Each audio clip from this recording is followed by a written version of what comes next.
too. You ought to build one with a stronger voice. They'll say something nice. Just, yes, Mr. McGee. Got to get up pretty early in the morning to fool you, eh, sir? Sure. Who's that in the barbecue? Wallace Wimple. He's helping me build it. Here, I'll hold you up so you can say hello. Oops-a-daisy. Wait. Oh, now I can see him in there. Hi, Mr. Wimple. Hi. Hello, kid. What you doing inside the chimney, huh? Helping Mr. McGee with bricklaying. When he put the brick in place here, I smeared the mortar on the inside with this towel. Wow, they're recording. The Fibber McGee and Molly Show.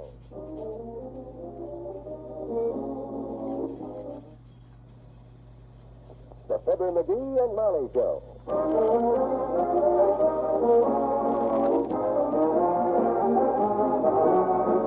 Every weekday at this time, NBC brings you Fibber McGee and Molly, transcribed. The show is written by Phil Lester and Ralph Goodman and directed by Max Hutto.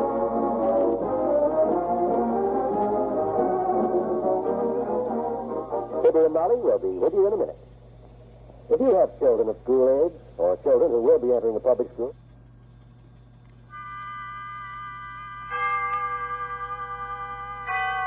Autolite and its 98,000 dealers bring you Mr. James Mason in tonight's presentation of Suspense.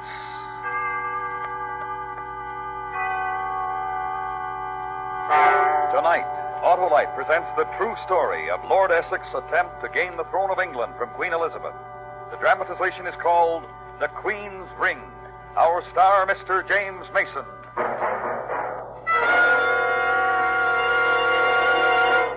Hi, Hap. Buying a magazine, I see. Yes, sir, Harlow. Well, why not take this one? Oh, no, thanks. Everyone to his own taste, you know, Harlow. In buying magazines, yes, Hap. But in replacing electrical system parts for your car, definitely no. Oh? Well, for example, many leading makes of our finest cars have Autolite electrical systems as original equipment, right? Right. But if replacements are needed, do the owners of those Autolite-equipped cars insist on Autolite original service parts? Exactly the same as those specified by the car manufacturer? Well, if they don't, they're sure taking a big chance with a big investment, Harlow. They sure are, Hap, because Autolite original service parts meet the electrical system specifications of the car manufacturers, and they know what's best for their cars. So, friends, insist on, and be sure you get, only Autolite original service parts for your Autolite-equipped car. See your car dealer or your dealer handling Autolite original service parts. And remember, from bumper to tail light, you're always right with Autolite. And now, Autolite presents transcribed The Queen's Ring, starring Mr. James Mason with Pamela Mason as Mary Howard, hoping once again to keep you in suspense.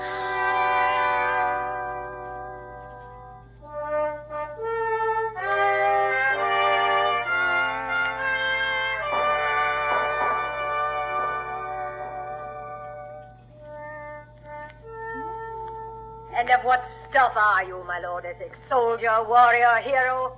And for this, you bid me sail from Spain to London, sweet Bess, because you're parched to tell me the things I am. You're a fop and dandy, lizard and golden fly that buzzes around pots of sweet. The Spanish honey is wild, sweet Bess. And you sat in bannered tent and silken hose and sipped the honeycomb While my men flooded your treasury with casks of Spanish gold. While your men bleeded and died for you, a trollop dumped your tomb. A girl of the sun, a girl of summer. Young, but a darting little firefly compared to the flame of the autumn woman. You. I am old. Is that what you say of me, Lord Essex? Autumn woman. Fired with 1,000 memories and 10,000 longings. Full woman at full season. Buzz, buzz, buzz, you golden fly. You tear my wings from me, sweet Bess? Yes. And for this you summoned me from Let her Cadiz. go take a poop Yes. in peace. You are queen, Yeah. and you can do with love what you will. Yes. Do it then, Bess.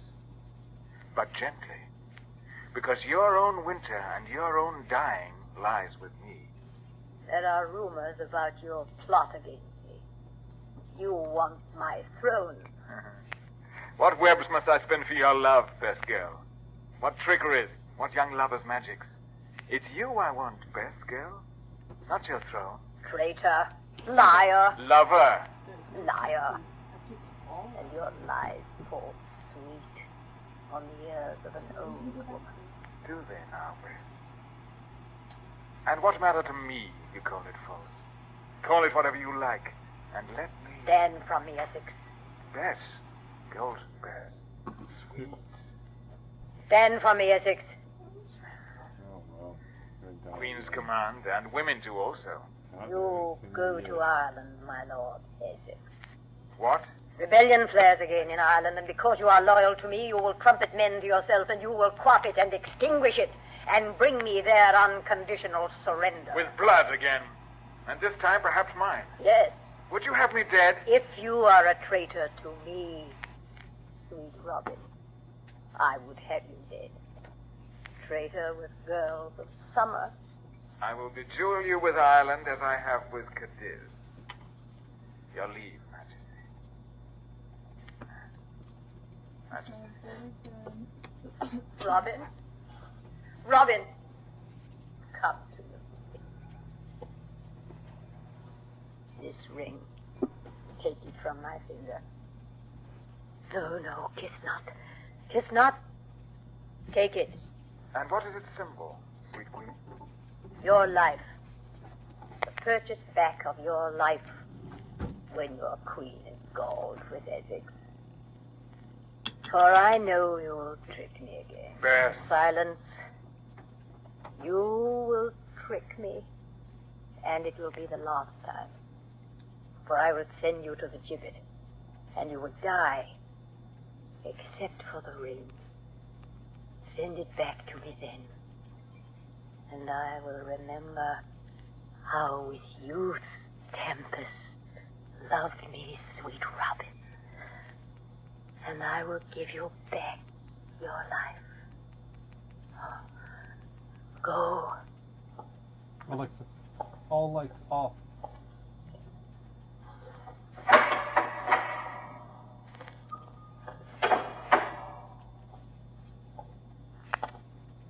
Robin. Hark, how a soft voice beckons me. Why, 'tis Mary. Mary, whose shame is the pinken hues You of... were long with your queen, Robin. Your queen, too, Mary. Ah, winsome, handsome Mary. Long with your queen, and wrapping round her all the lying promises you weave so pretty. The woman is queen, Mary. And the cavalier must... Then tell me it's me you love, and not that balding crone. When I'm back from Ireland, Mary, I'll tell you things that'll spin you and wind you in silk. And no longer Mary Howard, lady-in-waiting to Elizabeth, but Mary Howard. Will you serve England well, Mary, when Essex is on the throne? But love me, Robin. Love me and not her. And I'll serve you however you fancy. So prettily lipped. And lips on mine to bid the gentle adieu. Robin. Ireland will be the gentler for the memory of this mouth. Sweet adieu, Mary.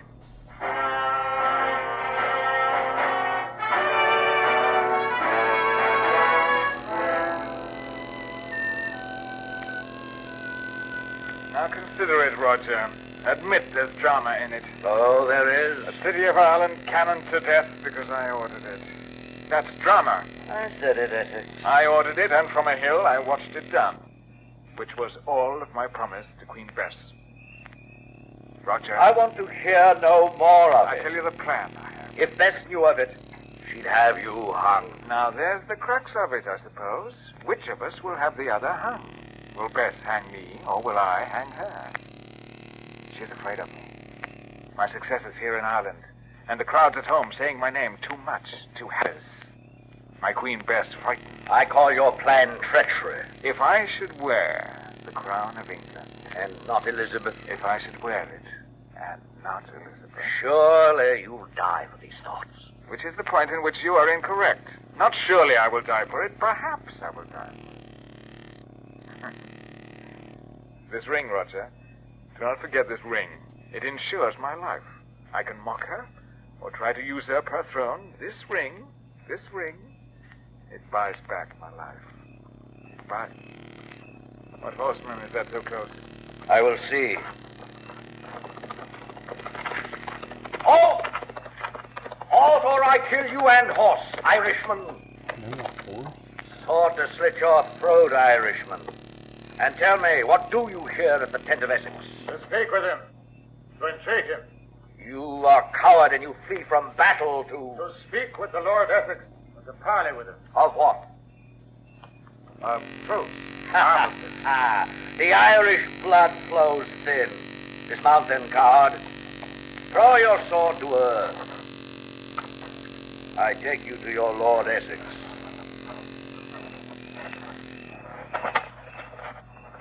Essex. What brambled, filthy beast do you bring me, Roger? He wants truce, he says. Huh. What makes you so bold to speak of truce with your Lord Essex? I am Sean of Lamore. The Irish chief? I'm honored. You fought bold and brave, Sean. Take to Queen Elizabeth my proffering of truth. Why to Elizabeth? She is your queen. In her name have you spilled our blood? You want truce? Yes. And you will get it not from Elizabeth or from her parliament or her privy lords, but from me, from Essex. Robin. Does your stomach crawl with the thought of it, Roger? You have no right to make truce. You are only... I am only this. Lord Essex, who will continue battle until the last rebel Irishman lies in scarlet ribbon on the sweet green fields. I am only this. Lord Essex, who was commanded by Elizabeth to bring her unconditional surrender. I can give you truce, Sean. With honor, not unconditional surrender. Truce. That's what I want. But with only one condition. Allegiance to Essex with your armies. Allegiance to Essex with my army. You shall have truce, Sean. Bold, exquisite, brave, filthy, wild, and wise Sean. Not loyal, but an end to bloodletting. And home soon, and disbanding of your armies, Essex. Disband, Roger? Then how will I entreat for Elizabeth's throne? A traitor's army? She will hang you high. You forget, Roger. The ring. See how it shines, how it glitters, as if alive. We shall see who will hang.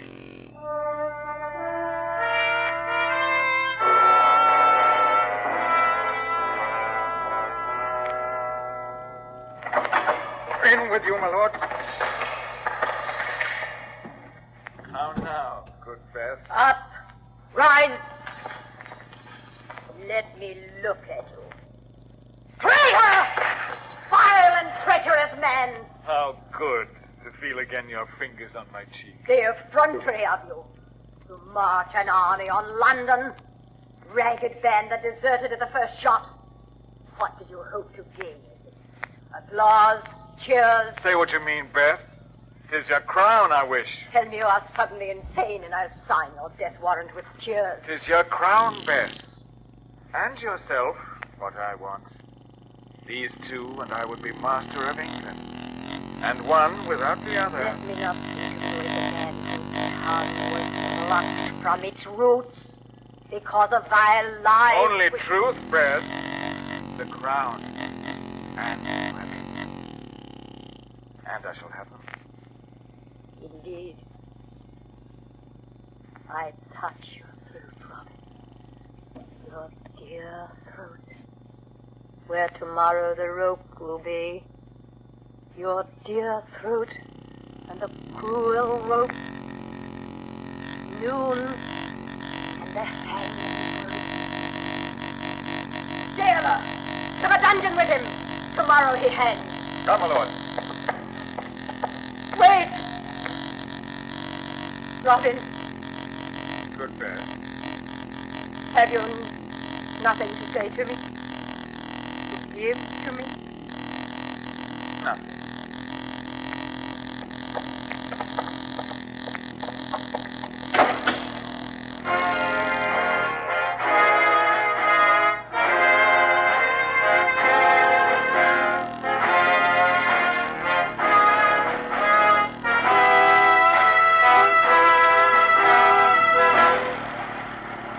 Autolite is bringing bringing you Mr. James Mason in The Queen's Ring, with Pamela Mason as Mary Howard and Jeanette Nolan as Elizabeth. Tonight's presentation in radio's outstanding theater of thrills, Suspense.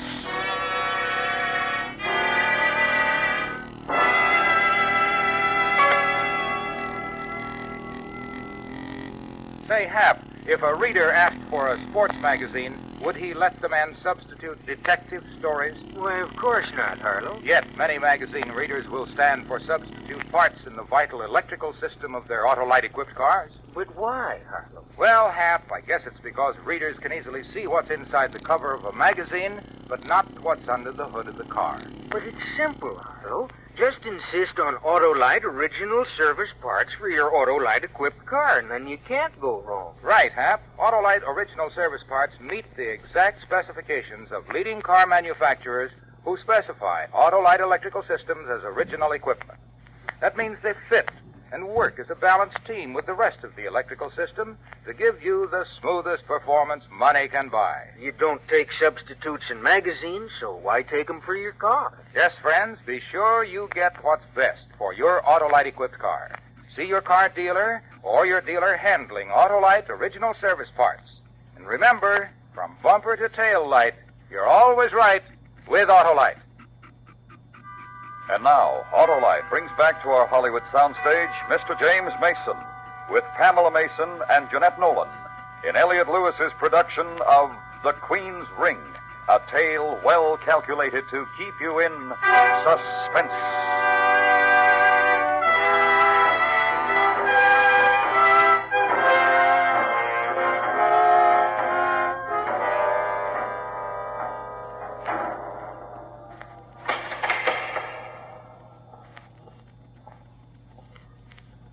Essex, you sleep. Wake. Wake, Essex. Wake, man. You shook a dreaming from my embrace, Roger. A lilt of a dream. Cock crow in the dawn of your hanging, Robin, and you can sleep and dream the lilting things. I will tell you this, Roger. What? If it's the last dreaming I will ever make, it was a fair one was fashioned in my sleeping brain. Passing fair. And at noon the hangman's rope will twist out of you all the fair and bonny things. That's what I'm told. At noon. You're a madman, Robin. To thirst for her throne, to purchase a rabble army out of London alleys and the derelict streets, and to march on her. It's how the dice fell, Roger. I flung them against the heavens and I lost. Roger. Yes? At noon, when hangman wraps my throat with rope, at this noon, will you weep for me? Yes. And who else? Bess? Will sweet Bess weep for me? And Mary Howard? And the damsels of 100 grassy fields, will they weep? Madman. How mad? How much am I mad? Shall I dance you a caper, Roger, and leer, and grimace? You need not hang. I need not? Then what is my need? Send her the ring you wear. The ring Elizabeth gave you. It will buy you another life. Send the ring? Yes, yes. Tell me, Roger. Oh. How did Bess sleep last night? What are you... Come now, Roger. You're at court, and the court whispers of the Queen's waking and the Queen's sleeping. How did Bess sleep last night? It is said she sobbed the night. And her sobbing made a great, drifting moan through the castle vaults? Yes. Then why send her back the ring? For your life, Essex. When I can hold it for so little cost. When I can have it for the price of an old woman's tears. The price of her longing and her moaning for me. I have but to dry her weeping.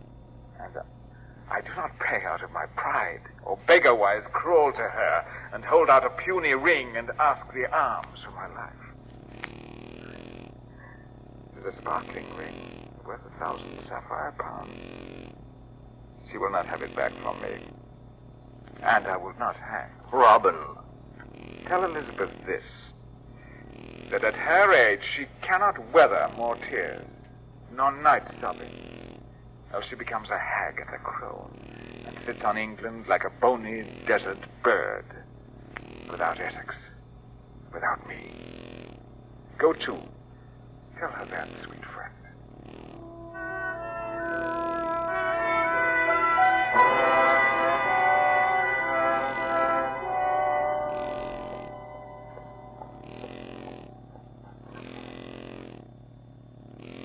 Majesty?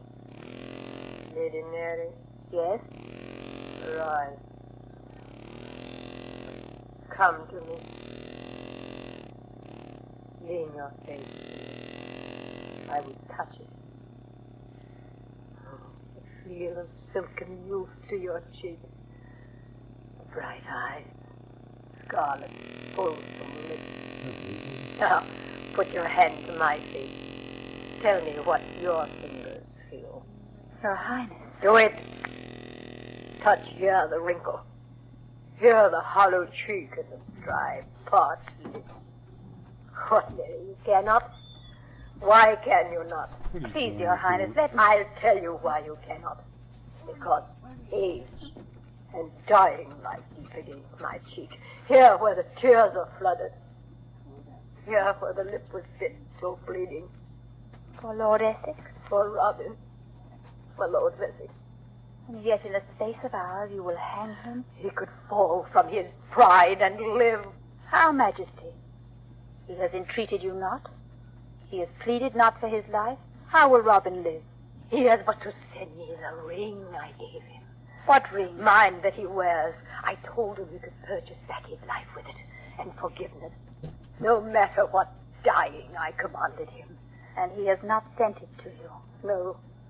Then perhaps he loves you not as well as he has whispered you, and prefers this dying. And if it's so, then you're well rid of Essex. Essex does love me. Go to him, Mary. Go to him and beg of him the ring. Yes, Highness. And Lady Mary. Yes. Say it is I who beg. Say not Elizabeth, not your queen. Say, woman begs. Say, anguished woman begs. And he will give it you. Is it a true story? And you will see how well Robin does love me. Go to him.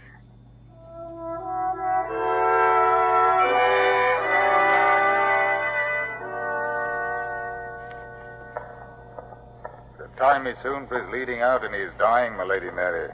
It's little more than an hour. In an hour. Nor do I need reminding of it, jailer. Mary! Good Mary. Robin. Oh, Robin, love. Robin. Robin. Sweet Mary, sweet girl. Mary of the sweet face and tender glance. How will you miss me? How? With cruel tears that burn small furrows in your cheek? Don't cry for me. Only smile. Smile always when you think of me, so that when we shall meet again, your face... What manner of man are you, Robin? I had a speech for you. Let me finish it. It's what I mean. In an hour you die, and still you act the lover. Don't mock me before I die, little girl. Let me have my play. Listen, I saw the Queen. And how is she? Magnificent shamble of a woman that she is. How is Bess? How is Elizabeth, my queen? Did you love her, Robin? Loved her, hated her, admired her, cursed her, prayed for her, that she'd live, that she'd die, that she'd suffer, that she'd... All the things a man could feel for a woman.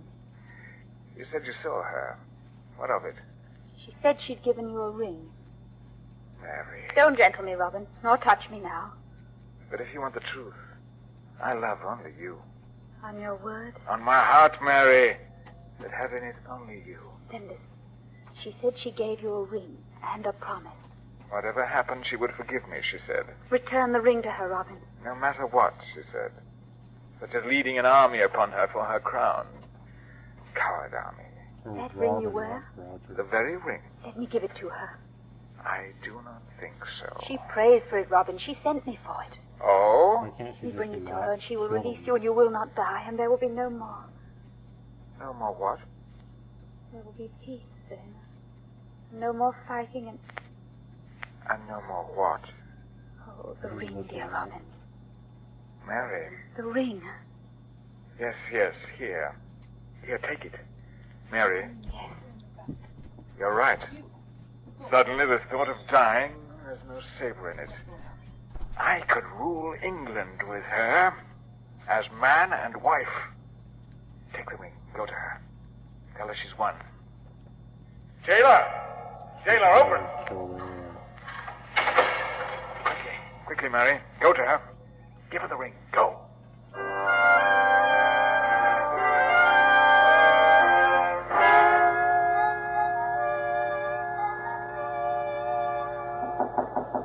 Enter! Enter! My queen? Quickly, come. Well? Well? He said... The ring? Did he send the ring? Jesus, lady. No. What? Oh, shit. He laughed. And he said he has beaten you. Oh, Robin. I don't Robin. think her fucking... He said... What? Her worker lied. There, I say it. Say it! Say it, else you will climb the gibbet with him. That you were a crone. Oh, he loved me. But if he loved you, he would have sent back the ring. If he valued your forgiveness, he would have given me the ring for you. But he did not. Yes. My queen, come to the window. Let me help you to the window to see. Oh. He mounts the scaffold. And the top of it, the trap. Crone, he said you were. But what must he think of you now? Forsaken. What? Forsaken. You denied him his life. But the ring he would not return it. His pride has killed him. See, now they place the rope down there. Oh, shit. She's gonna The let man me you owned, whose body you owned and sold. Old woman, you deny it to me, who he truly loved. What are you saying? Who he truly loved.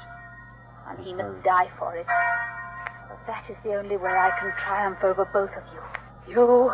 Yes. Alive, he would run to you. And you would lay your fingers against his hair and swoon inside of you and give to him what he desired. Yes. Even to the throne if he wanted it. My lord! My lord! Send to the square! Send to the hangman and tell to him, my Lord Essex is to be found!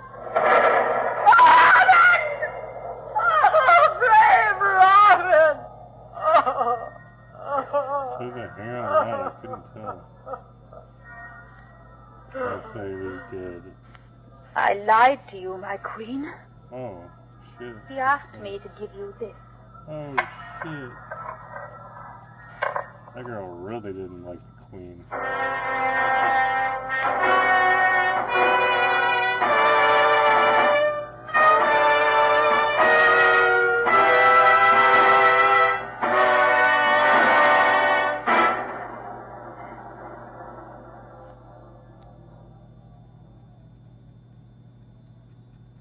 Suspense.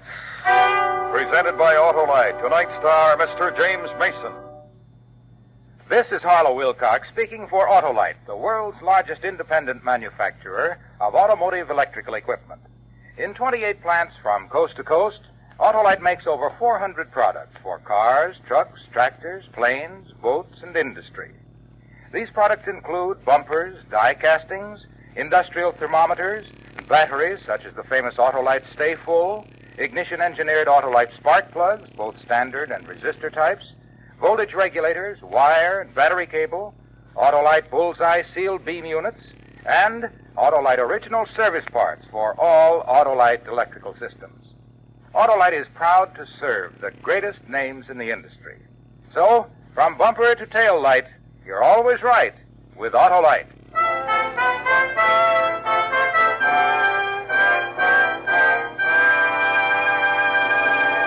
Next week, one of the most terrifying half hours ever presented on Suspense. A young couple and a mad woman, and what happened to them on a country road. Our star, Mr. Frank Lovejoy. That's next week on Suspense. Suspense is transcribed and directed by Elliot Lewis, with music composed by Lucian Morowick and conducted by Lud Gluskin. The Queen's Ring was adapted for Suspense by Morton Fine and David Friedkin.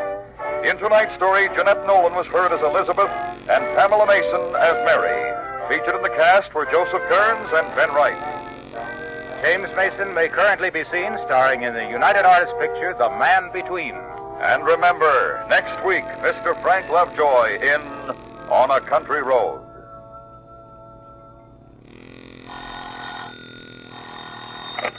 You can buy Autolite original service parts, Autolite standard or resistor type spark plugs, and Autolite stay full batteries at your neighborhood Autolite dealers. Switch to Autolite. Good night.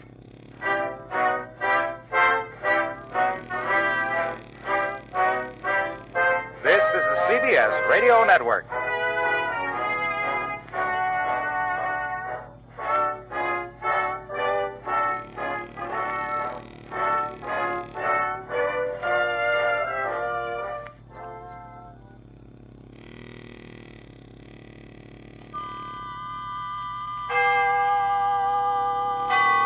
Autolite and its 98,000 dealers bring you Mr. Frank Lovejoy in tonight's presentation of Suspense.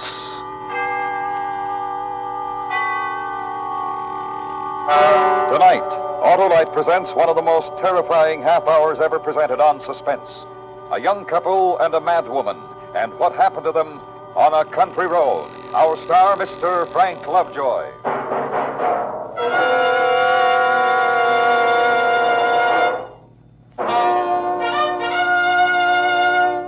Hey, Harlow, what are you doing? Announcing, Hap, Autolite's newest engineering first, the Autolite Special Resistor Long Reach Spark Plug. What's that, Harlow? By Hap, it's the brand new spark plug which has been especially designed by Autolite to match the progress in design of the latest high horsepower overhead valve engines, which give vastly improved acceleration and perform with increasing efficiency throughout the entire power range. What does this new Autolite long-reach spark plug do for those engines, Harlow? The ignition system fires these plugs perfectly. That's why it's the only spark plug that can be used on those new high-horsepower engines. But, Harlow, I don't have one of those new high-horsepower engines. Whatever make of car you drive, you'll find it pays to insist on spark plugs made by the one company which is always in the lead in spark plug developments, Autolite. Whether you choose Autolite standard or resistor type ignition-engineered spark plugs, you've got the best. Because from bumper to tail light, you're always right with Autolite. And now, Autolite presents transcribed On a Country Road, starring Mr. Frank Lovejoy, hoping once again to keep you in suspense.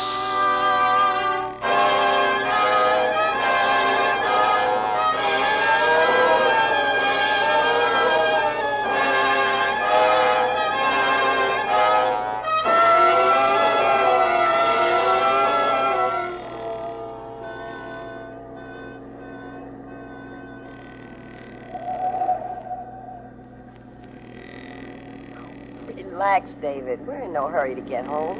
Who can relax in this mess of traffic? Must be a wreck or something up ahead. If this keeps up, we'll get caught in the rain. Yeah. Looks like a big storm building up, too.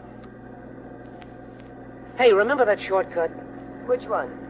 The little tarred road that goes across through Santa Mauritius and comes out on the other highway? You mean the one we took last summer? I'll turn off there and duck this pileup.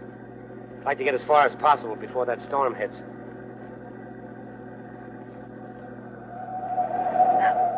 Why don't you put out your hand? Oh, don't get angry, David. He cut right in front of me to turn into that gas station. Maybe he needed gas. Do we have enough? No, I have to stop and get some. Turn on the radio, huh? See if you can get the news.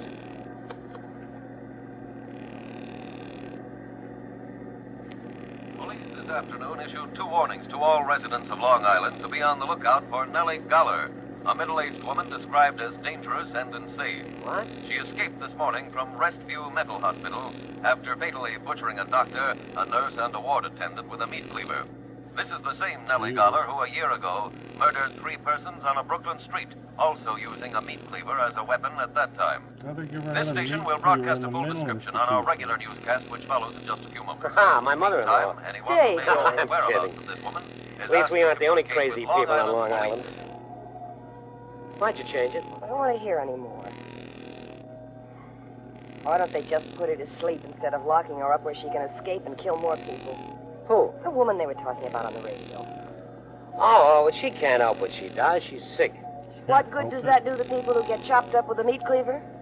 I don't know. Someone up the meat The laws were cleaver? made before the doctors knew very much about the human mind. They still don't know much.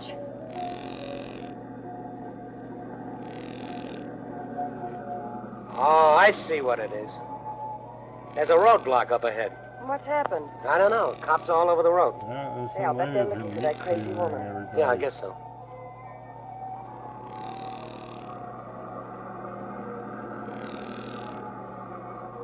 Well, y'all didn't know that many Hold it a minute, institution was a please. mile What's from up, the house. officer? Oh, just a checkup. Anything in the back seat? Just a blanket and some fishing tackle. We've been surf fishing. Yes, ma'am. Seen any hitchhikers? No, just traffic. Okay, move right along, please. Are you looking for the crazy woman? Move it along. Let's go. They're not going to give her any details. Warning. He didn't answer. He's busy.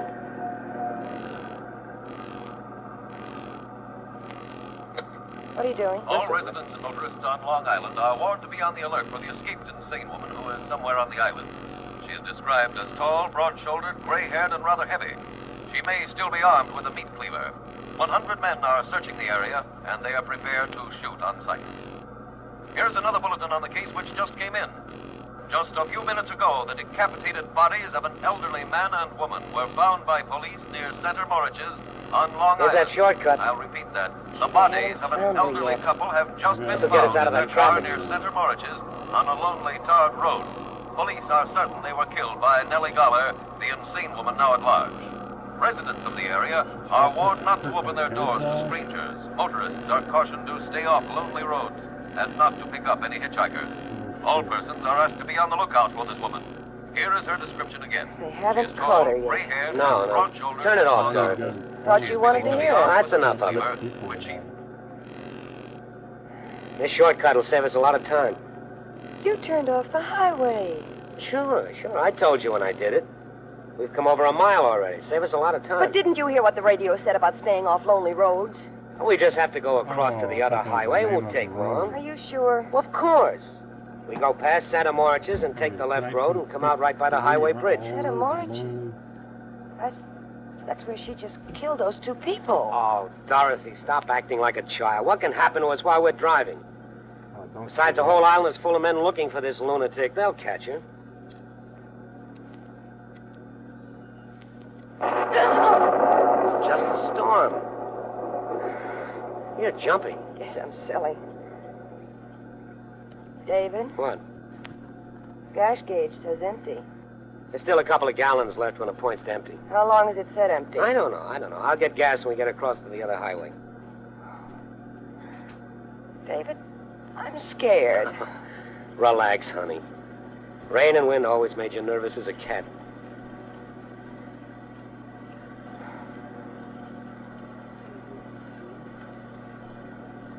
I wish we'd stayed on the highway. If I'd known you'd act like this, I would have. Well, it's not my fault. Well, it's not mine either. I'm having trouble enough trying to see through this storm.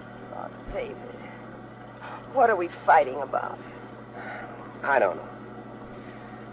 Driving through these burned-out woods in this kind of weather is enough to give anyone the willies. It got dark so fast. I can hardly see ahead, even in the headlights. There's something ahead. Don't stop, David. It's only a sign. Crazy woman could be around here, you know. I'm not picking up anyone. I just want to know where I am. Don't get out of the car. I'm not. Now, calm down. Santa Moritz is that way. We'll take this road. Santa Moriches. This must be the road where she killed those people.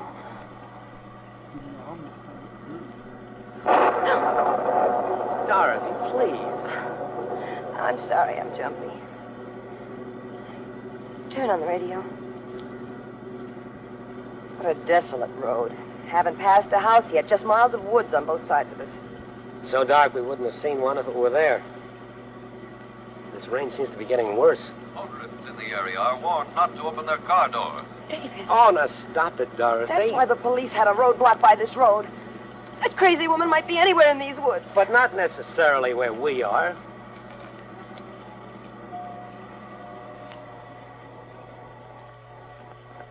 Oh, fine. What's the matter?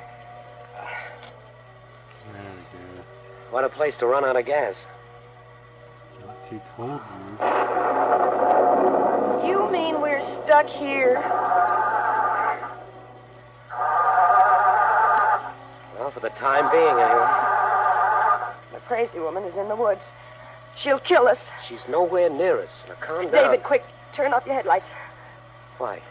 Did you see something? David, I don't know. I'm scared. I should have gotten gas. Don't put the headlights on, please. Why? She'll see us if you do. Oh, for Pete's sake. I'm putting them on. Please, David, turn them off. Dorothy, I don't want this silly thing to get the better of you. Just look at the headlights. Poking into darkness at nothing but wet bushes and trees. Rain falling. Please, David. Oh, all right. There. They're off. You feel better sitting in the dark? If only the thunder and lightning would stop. And the rain.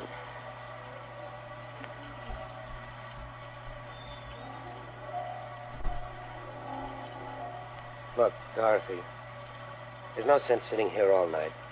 It's only a few minutes past 10 o'clock. I'm going to walk up the road a bit. There might be a house or something there. You're not going to leave me here. I won't let you go. Dorothy, we can't sit here in the middle of nowhere for the rest of the night. We're safer here than out there. David, she's probably hiding in these woods just waiting for a chance to kill us. Oh, come on, Dorothy. Why should she be right here when we've run out of gas? Oh, why can't she be here? Now, please, stay in the car. Well, it's silly, but all right. Quick, lock the doors from the inside. Why? Well, now, she can't get in here. She's nowhere near us. Oh, don't be mad at me, David. I'm so scared. If she is out there, she can easily smash the windows. Don't scare me anymore. I know I'm acting silly, but I can't help it. All right, come here. Let me put my arm around you. There. Oh, Put your head on my shoulder. you forgive me, David. You go ahead and cry. It'll make you feel better. Isn't there some popular music? I'll sing. Pressing their search for the escaped insane woman who has killed 5 persons since fleeing from a Long Island mental hospital. Rain and darkness are hampering the search. Over 100 police are combing the wooded area near Center Morridge's. It was near there that an elderly couple was found butchered on a lonely tarred road. In making her escape this morning, the mad woman killed a doctor, a nurse, and... We'll leave it off for a while.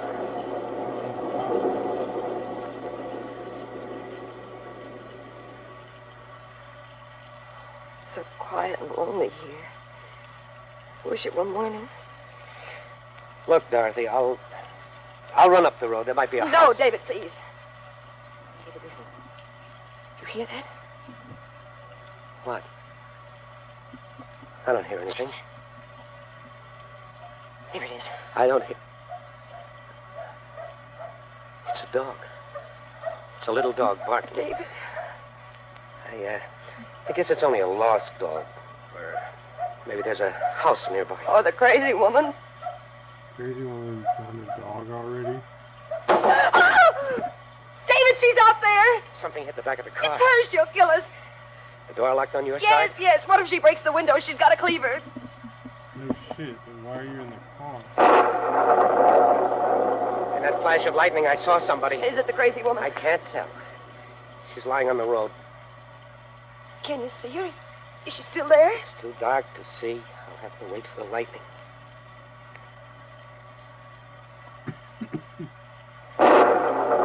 I saw her. She's getting up now. She'll kill us. She'll kill us. Calm down. What's she doing? Please.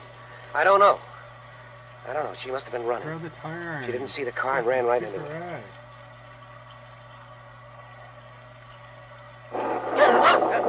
She's at the window, David, right next to you. Oh, my Lord, look at her. Get away from that window. Let me in. She's trying to get in the car. Look at that face and her hair. Go away! Let me in. I'm not crazy. The crazy woman is after me. David, don't let her in. Maybe we can scare her. Go away! We've got a gun. We'll shoot. It probably really is someone. Staring. I'm warning you, I'll shoot. David, she's coming back. Please don't leave me out here, please. That woman will kill me, please. David, take your pipe. Hold it like a gun. It'll look like a gun. Where is it? Dorothy, in the glove compartment. Oh, here it is. Look, I've got a gun. I'm going to shoot. She's backing away. Keep going before I start shooting. Oh, David, she's gone. She It wasn't the disappeared. crazy lady. Well, we can't get out now. All we can do is sit here all night. and wait for help. Can't you see her? Where did she go? I don't know. She's out there, though. Probably planning on how to get in the car. David, what are we going to do? She's the one I know. But she didn't have a cleaver. She must have dropped it when she ran into the car. Her face all twisted and her hair hanging down. She must be back there looking for the cleaver now. She'll kill us. She'll kill us. Dorothy, stop it. She'll kill us. David! David!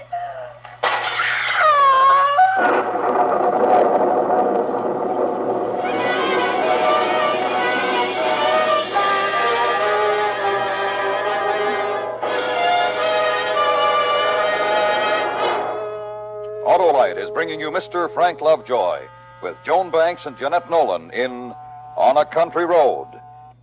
Tonight's presentation in radio's outstanding theater of thrills, Suspense.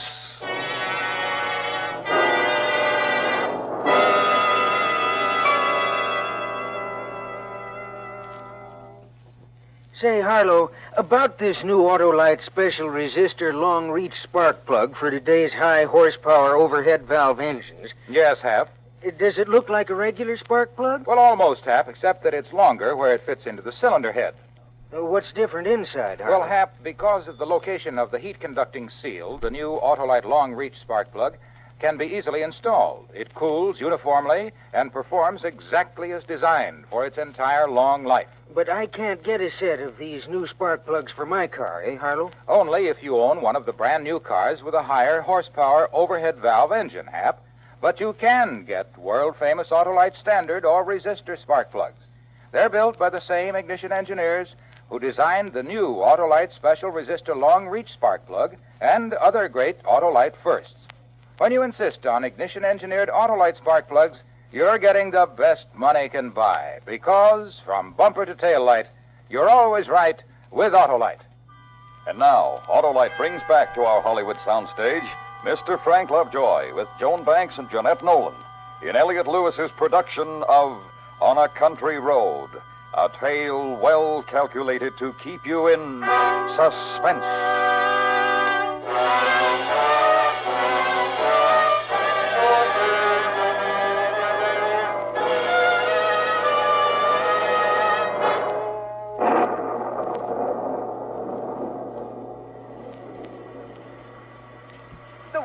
David, she broke the window. Get away from there. Stay out of the car. I'm coming here. Stay out of the car, I warn you. I've got a gun. You wouldn't shoot me. Go away. You're crazy. We know all about you. I'm not the crazy woman. Believe me. Let me in. Don't you do it, David. She's trying to trick us. Listen to me, please. I've been running in this awful storm. My car is stuck in the ditch back there. How far back? I don't know. It seems like miles. I heard about the crazy woman on the radio. I was afraid to stay in the car alone. Let me in. No, David. Go back to your own car. No, it's so dark and so lonely in this storm. I locked the door, but I was afraid I could see things and hear things in the darkness. I just couldn't stand it anymore. I got out and ran in the rain. Oh, it's awful. That's why I look like this. It's the rain. I'm not the crazy woman. Let me in. Please, let me in. Dorothy, maybe she isn't the crazy woman. Maybe she's just scared and exhausted. No, David, she's the one I know. The crazy woman had a cleaver. Look, I'm not armed. The three of us will be safer together. She makes sense to me, Dorothy. We would be safer with one more person. Oh, David, I don't know. Let me in, please. Oh, I'm wet to the skin. I'm going to unlock the door, Dorothy. David. Oh. All right, get in. Make one move and I'll shoot you. Oh. Don't go to sit down. There's a blanket on the floor back there. Try to dry yourself off with it. The darkness and the rain. It was enough to drive me out of my mind. Try and rest. I ran and ran. All I could hear was feet chasing after me, hunting me. Just take it easy. No. You live near here? Farther out, near Restview. I used to live in Brooklyn. Restview. That's the mental hospital. I know. I'm used to the crazy people, but not at night in a lonely place like this. Not the kind who kill people. You live at Restview? No, just near there. David, we can't sit here not knowing. If we could get to a phone. A phone? Why? To call the police, get some help. No, don't do that. Why not? Why don't you want the police? Oh, I do. But you'll be killed. What do you mean? The woman should kill him if he goes away from this car. There's that dog again. Don't you hear it? Somebody's out there. There might be a house nearby. Maybe it's barking to be let in. It senses somebody. There's something out there. There's somebody. That's why it's barking. The crazy woman is creeping around up there. Quick, let's get away before we're caught. Look out, David. Let go of me. What are you trying to do? Start the car, quick. We'll get away. We're out of gas. Out of gas? You don't think we parked here for the fun of it, do you? It's a desolate place to run out of gas.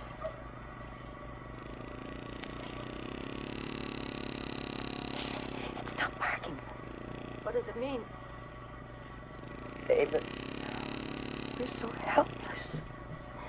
She can kill us easily.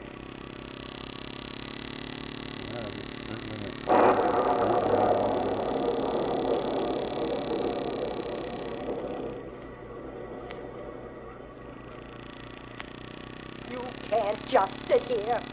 We gotta get away. I'm not a magician, lady. I can't make gasoline out of rain. We can't stay here the whole night. You hear me? Let go of me. There's nothing I can do. Try something. Anything. Don't just sit there. She's scaring me, David. Stop her. Cut it out. You'll have us all in hysterics. All right. All right, I'm sorry. Look, I got an idea. Give me your gun. Why? Why, I'll tell you. I want it. Give it to me. David, what's the matter with her? Listen to me. I'm all right. But I can't sit here all night. I'd go crazy. Give me the gun. I'll go. I won't be afraid of the dark and the noises of feet following me. I'll go. I promise you. But give me the gun. No. Now sit down. Please. I'll go. I promise. I can't stand sitting in the dark like this. Can't you stop her, David? I told you to shut up. If you don't, I'll make you get out of the car. Well, you wouldn't. Not unarmed. Not into the woods again. Oh, you're nice people, aren't you? But you want me to leave so you can shoot me. Is that it? Oh, stop that. We're not going to shoot you. We haven't got a gun. It's only a pipe. Dorothy. A pipe? A smoking pipe? David, I'm sorry. Then you're unarmed. It is the crazy lady. I'm sorry, David. It's all right. Why did you tell me you had a gun? Why does it make a difference to you whether I'm armed or not? I don't know you. Maybe you two are more dangerous than the crazy woman. Well, I'll tell you what I think. I think you are the crazy woman. The way you grabbed David when you wanted him to start the car. Stop it. Don't excite her. Don't excite me. Why? Maybe you think I'm dangerous. An old woman you took into your car. Two of you, and you're afraid of me. We're not afraid of you. Now sit back in that seat and don't try anything. Chopping people up is... I'm watching you all the time. Oh, they said she was a big lady. David, the storm is stopping. Maybe now is the time. The time for what? What are you going to do? You two are up to something. Oh, shut up. My wife meant now is the time to go for help. I did not. I meant now is the time for us to escape, David. Can't you see it? She's the one. She's going to kill us. You little... Stop it. Sit back in that seat. You haven't got a gun. No, but I've got a knife. David. It's my jackknife, but it's sharp and strong. I don't try any tricks. All right. Threaten me. Watch me while that woman is out there. All you can do is sit and wait for her to make the next move. She can kill us like that old man and woman. It must have been on this same road. They were in their car, too. They must have let her in. We'll leave then. The three of us. We'll walk. We'll stay close together. See, we'll be quiet. Anyone hiding in the woods won't hear us. Don't you get out of the car, David. We'll be killed. How would we find our way? It's too dark. Oh, we'll find our way. Look out there. The road is full of shadows. Get her out of the car, David. She wants to kill us. Kill you? If you want to go, why don't you leave? You don't need us. We're willing to stay here until help comes. I'd be helpless alone if I had a gun. Oh, why doesn't somebody come? Where are the police? I can't stand this. Nobody'll come. There's no one in these woods. They're burned out and deserted. Dorothy, honey, please. Oh, it was your idea to use this road. You wouldn't listen to me. Stop forgetting. I couldn't help it. I got lost. Well, why don't you do something? Not just sit there waiting and waiting. Do something before we're murdered. Are you so help? All right. I'm going to do something. I'll go for help. That's it. Get help. Freaking out. In her hand, I saw it in the moonlight. It glittered. She's got the cleaver. Your wife is hysterical. She was holding it, a long piece of broken glass, long and pointed. See, she doesn't answer. She's just watching us. What's she waiting for? It's from the broken window. That's where she got it. So what if I have it? I'm not going to sit here defenseless. She's going to attack us. Don't be silly. It was all right for you to have a knife. Why can't I be armed for whatever may come? Give me that broken glass. Give it to you? You think I'm crazy? You couldn't protect us from anything. David, what are you doing? Why are you climbing over the seat? I won't. What are you? I'm through letting my wife be terrified. Now give me that glass. Stay away from me! Once I'd left the car, you were going to butcher my wife with that broken glass. No! David! Give me that glass! Now you're crazy! Let me alone! Oh, David, don't let her free! Strong, she's got my arm. Don't kill me! Drop that glass! She dropped it, David. She dropped it. You both gone crazy. Trying to kill me. Like you were going to murder us? I wasn't. Don't let her get free. I can't hold her. She's strong. If you have a knife, then I'll have glass. Hold her, David, hold her. I can't much longer. I'm not crazy. Please believe me. Just give me the knife. That's all. She got my throat. Children. Your knife, David. Use your knife. Stop her.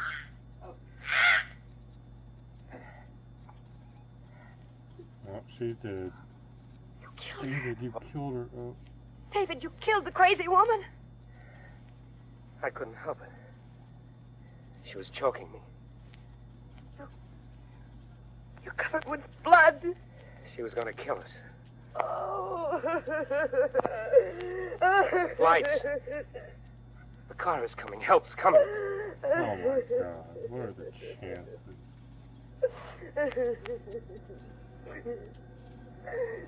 They caught her. Nothing to worry about. Hey there. You in the car. Why are you parked here? Oh, it's the police at last. We ran out of gas. The crazy What woman. a night to run out of gas. You couldn't have picked a better spot. What with that woman running around loose? Officer, we want to tell you. Farmer up the road called. Said his dog's been barking at something. We caught her. Oh, who'd you catch? The crazy What do woman. you think, dumbass? She's in the back seat, dead. What?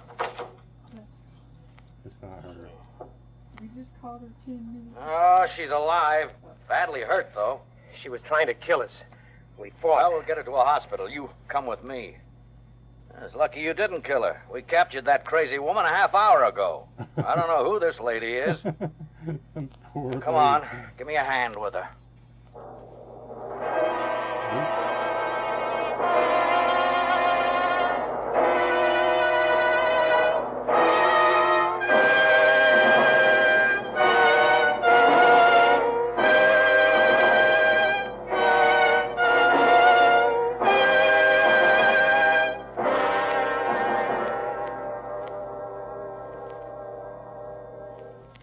Suspense. Presented by Autolite. Tonight's star, Mr. Frank Lovejoy. This is Harlow Wilcox speaking for Autolite, the world's largest independent manufacturer of automotive electrical equipment. In 28 plants from coast to coast, Autolite makes over 400 products for cars, trucks, tractors, planes, boats, and industry.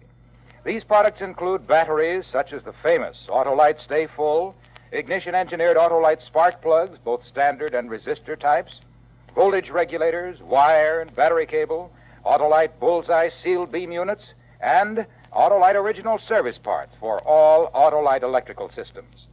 Autolite is proud to serve the greatest names in the industry. So, from bumper to tail light, you're always right with Autolite.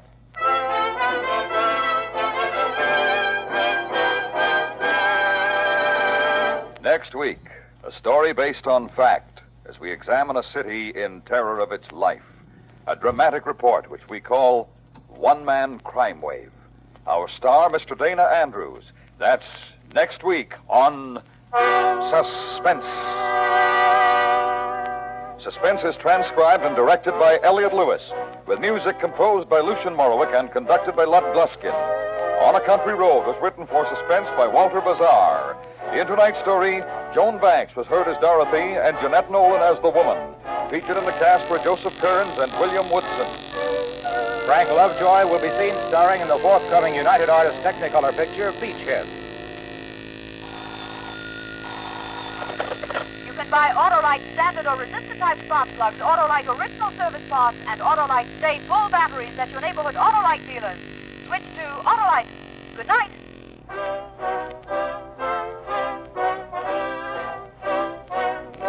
This is the CBS Radio Network.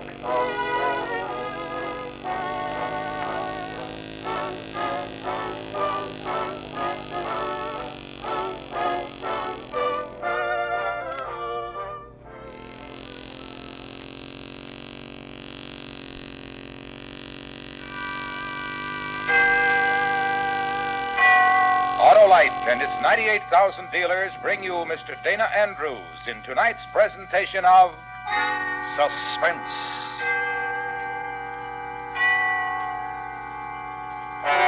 Tonight, Autolite presents a story based on fact as we examine a city in terror of its life. A dramatic report which we call The One-Man Crime Wave.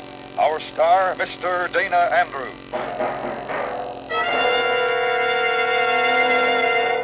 Well, Hap, how are they going? What, Harlow? Why, your New Year's resolutions. Oh, they're going fine. In fact, they're all gone, except one. What's that, Hap? Never to use any battery except an Autolite Stay Full. Well, you couldn't keep a better resolution, Hap, because the Autolite Stay Full is the famous battery that needs water only 3 times a year in normal car use. There's no better way to start the new year and to start your car than with the battery that gives fast, sure starts every time. And that means the Autolite Stay Full. And what about its long, long life, Harlow? Why, everybody knows about that, Hap. Fiberglass retaining mats protect the power of every positive plate to reduce shedding and flaking and give that Autolite Stay Full longer life, as proved by tests conducted according to accepted life cycle standards. So, friends, see your Autolite battery dealer. He services all makes of batteries, and make sure your next battery is an Autolite Stay Full, the battery that needs water only 3 times a year in normal car use. Remember, from bumper to tail light, you're always right with Autolite. And now, Autolite presents transcribed The One-Man Crime Wave, starring Mr. Dana Andrews, hoping once again to keep you in suspense. These murders occurred in a city, a good-sized city. If it's your city, you'll know it.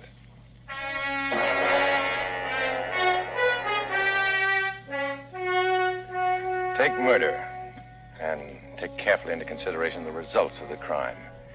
Tragedy, not perhaps so much for the victim, because to the dead there's no further use for tears.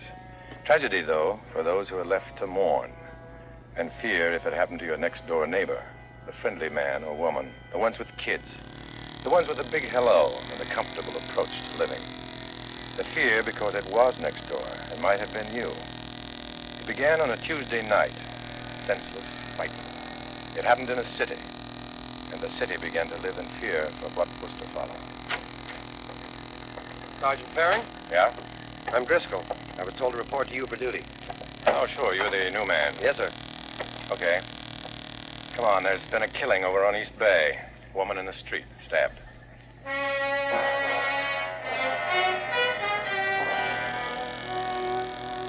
We got to East Bay. The body was still there, shrouded in an overcoat. One hand uncovered lay in the gutter. Thin stream of water washing through the stiffening fingers. She'd been murdered a half a block from her house. A neighbor told what she knew, standing white-faced, frightened under the streetlight. It was 8:30 p.m. and the temperature was 39 degrees. Well, I saw her pass my window. She waved. She had a letter in her hand. I guess she was going to mail it at the corner. Did you see her after that? No, I only heard her scream. I ran out and looked up and down the street. I thought there'd been an accident, maybe, but I didn't see a car or anything until I saw her lying here. Was there anybody on the street? I don't know. I thought I saw somebody go around the corner at the end of the block, running. I'm not sure. You'd better go inside, Mrs. Meade. It's kind of chilly out here. What'll her husband do? He gets off work at 10. What's he going to do when he finds out?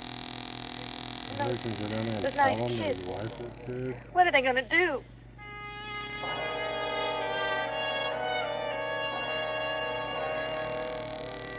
The camera work was finished. An ambulance took the dead mother away, and the search for a murderer was begun.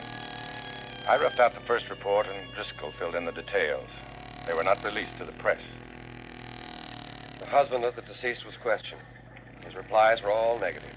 No known enemies. His wife was not involved with another man. His own movements on the night were checked and found to be as described. Neighbors were questioned. They had seen nothing of the attack. There were 14 knife wounds in the deceased's body, any 5 of which could have caused death. The coroner's report is attached. We're proceeding now with the theory that the department is dealing with an unknown assailant, probably with a criminally insane background.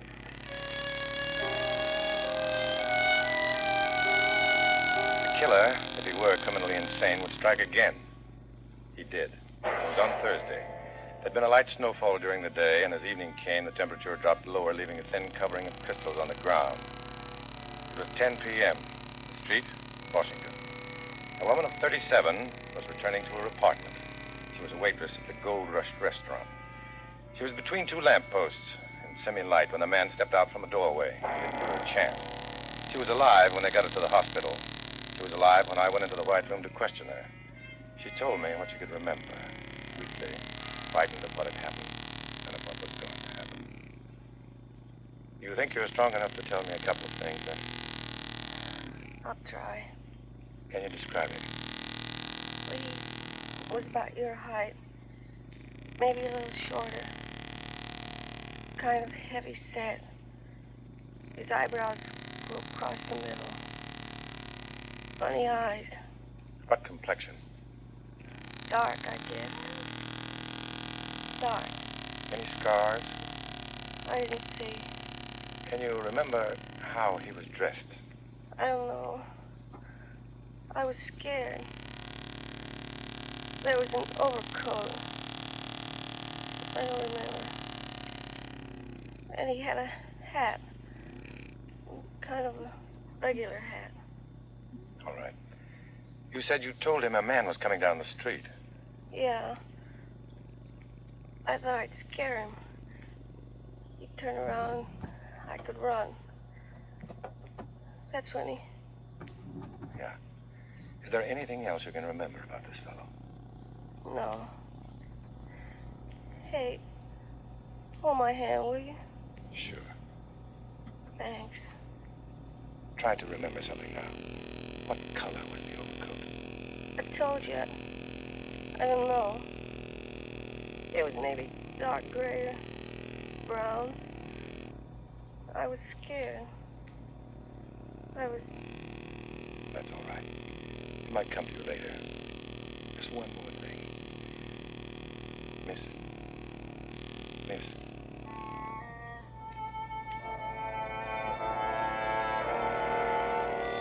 She turned her head aside. The eyes were closed.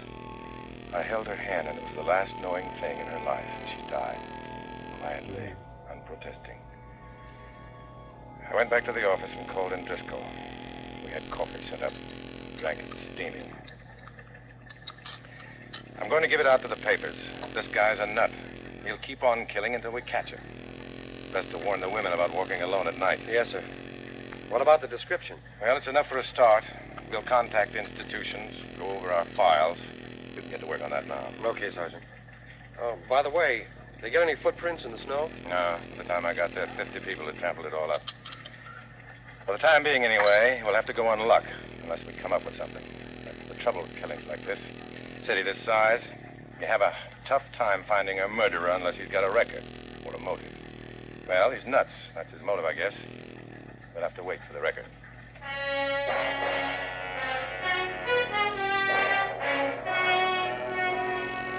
The story broke in the papers on the next day, Friday. The results were immediate and expected. My telephone began to ring and kept on ringing.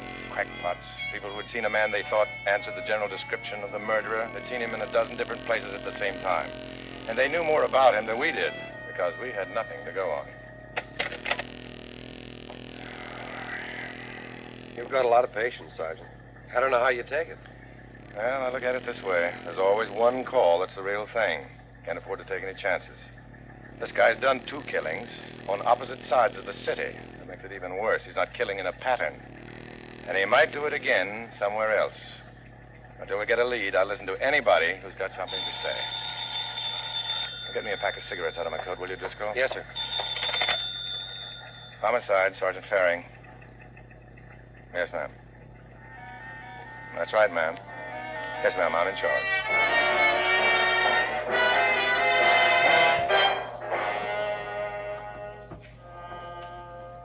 The weekend passed, and it was Monday, Tuesday. We worked hard, sifting rumor, possibility. There was nothing much to show for it. The tension in the city mounted, started to build into panic. There was talk of vigilantes, college day stuff. Complaints as to the ineptness of the police force piled up. We took it and waited. Then the thing we were scared of happened. Wednesday morning, a little after midnight, on the west side, a young couple, both of them, ripped to pieces, dead before any help could come. And early the next morning... Yes, sir. Yes, sir, I know, but we may have got hold of something. A young fellow struggled with him. He ripped off a button and some cloth from his coat. Yes, sir, the lab's working on it now. Yes, sir, I will. Yes, sir. Well, that was the chief. We'd better be getting something fast. Lots of pressure. Maybe we have, sir. 14th Precinct picked up a man last night. He might answer the description. Kind of crazy. Won't deny or admit anything. Oh? They're bringing him down now. He should be here in about 15 minutes. There's another thing. Have they got the overcoat? No. He wasn't wearing one. And he won't say what happened to him.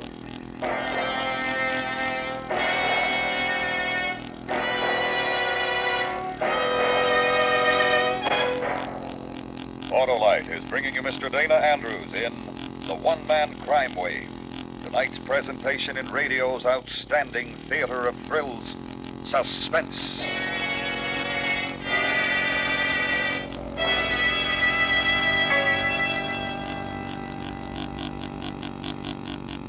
Say, Harlow, what about your New Year's resolution? Well, Hap, I've resolved to tell everyone the great news for 54. What is it, Harlow? Why, Hap, an Autolite Stay Full battery needs water only 3 times a year in normal car use. That's reason enough for going to Autolite in 54. Well, if it isn't, Hap, this is. The Autolite Stay Full has a life that's longer than your winter underwear. Fiberglass retaining mats surround every positive plate to reduce shedding and flaking, and give the Autolite Stay Full longer life, as proved by tests conducted according to accepted life cycle standards. So see your Autolite battery dealer. That's right, friends. He's a battery expert. He'll tell you all about that dynamic and dependable Autolite Stay Full, the battery that needs water only 3 times a year in normal car use. And remember, from bumper to tail light, you're always right with Autolite. And now, Autolite brings back to our Hollywood soundstage Mr. Dana Andrews in Elliot Lewis's production of The One-Man Crime Wave, a true report, well calculated to keep you in suspense.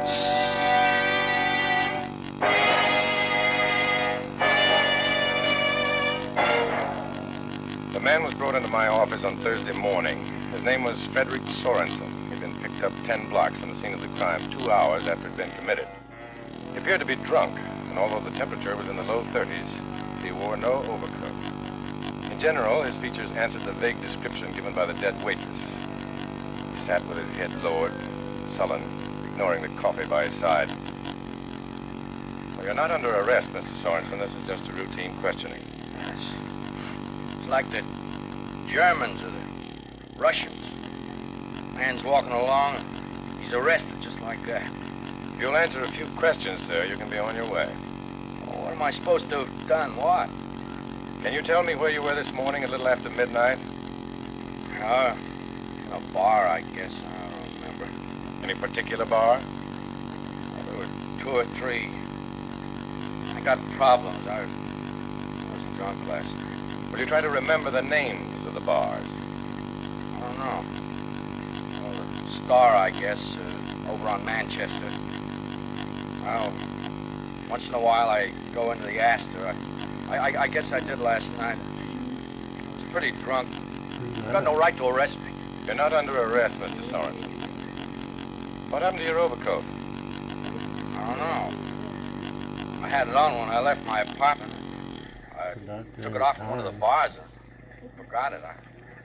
I was pretty drunk. Pick them up and chunk them there. Will you describe your coat? Yeah, sure. It was gray, Tweed, I guess. Not too heavy. I don't like a heavy coat. It makes my back ache. Now, we'll see if we can get it back for you, Mr. Sorensen. You said you were in the Star and the Astor. Any other place? I don't think so. Oh, wait a minute.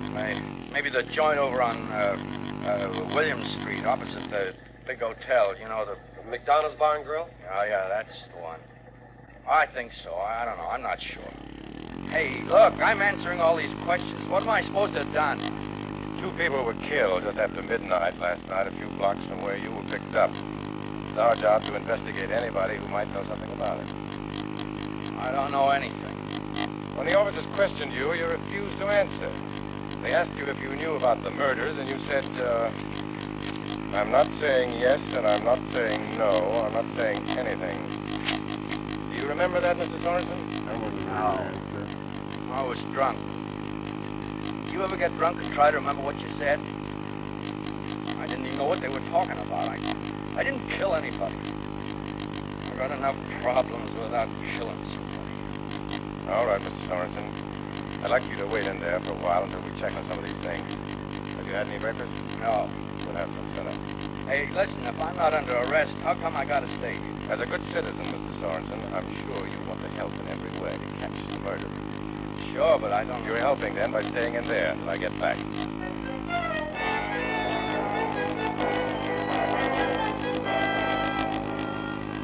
We checked the Astor, Star, McDonald's Bar and Grill, asked questions. Sorensen was known to them all. In particular, he was known to Mr. McDonald. Yeah, he was in here kind of late. Had a good load on. Could you say what time? 1, maybe 2. Tell you, Sergeant, it was a big night last night. Maybe the cold and snow, but everybody felt good and didn't want to go out. You know how it is. Oh, sure. Did you happen to notice whether Mr. Sorensen was wearing an overcoat? Yeah, I couldn't swear, but put it this way. If he wasn't, I would have noticed because it was too cold outside to be without one. Now, wouldn't you say the odds are he was wearing one? Possible. Freddie, there's a couple of butts under the table at the end. You missed them. You didn't find an overcoat after you closed? Gray, tweed? No. Freddie, you find an overcoat a man left here last night? I guess you're out of luck. Yeah. Well, if it does show up, Mr. McDonough, I'd be obliged if you'd give me a call. Bet. Say, it's none of my business, but have you arrested Sorensen? No. Routine questions, that's all. Well, I wondered. He's not the type for that killer. I've talked to him. He's been coming in here for 5 or 6 years. He's a nice guy, quiet, no trouble. As a student of human nature, I'd say he wasn't your man. Thanks a lot for your trouble.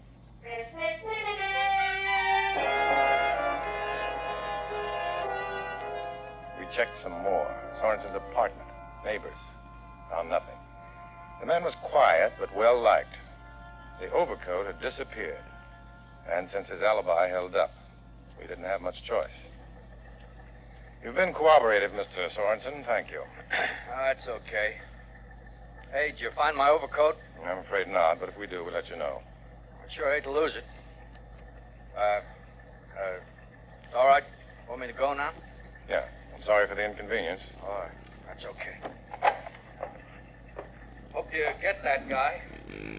We will, Mr. Sorensen. Yeah. Well, so long. Nice to meet you. Thanks again. Can't find him. He's leaving now, Driscoll. Get a man to follow him and a relief for that man. I don't want Sorensen out of sight for a minute. Yes, sir. Right away.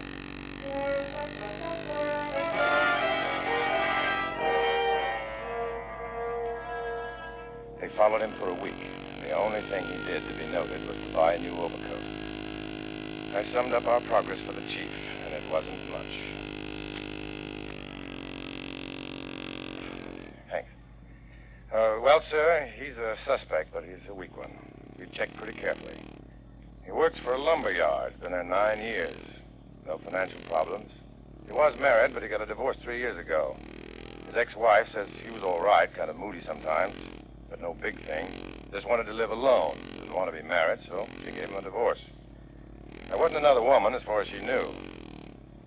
So, unless that overcoat shows up somewhere, and there's a button with some cloth missing, we haven't got much.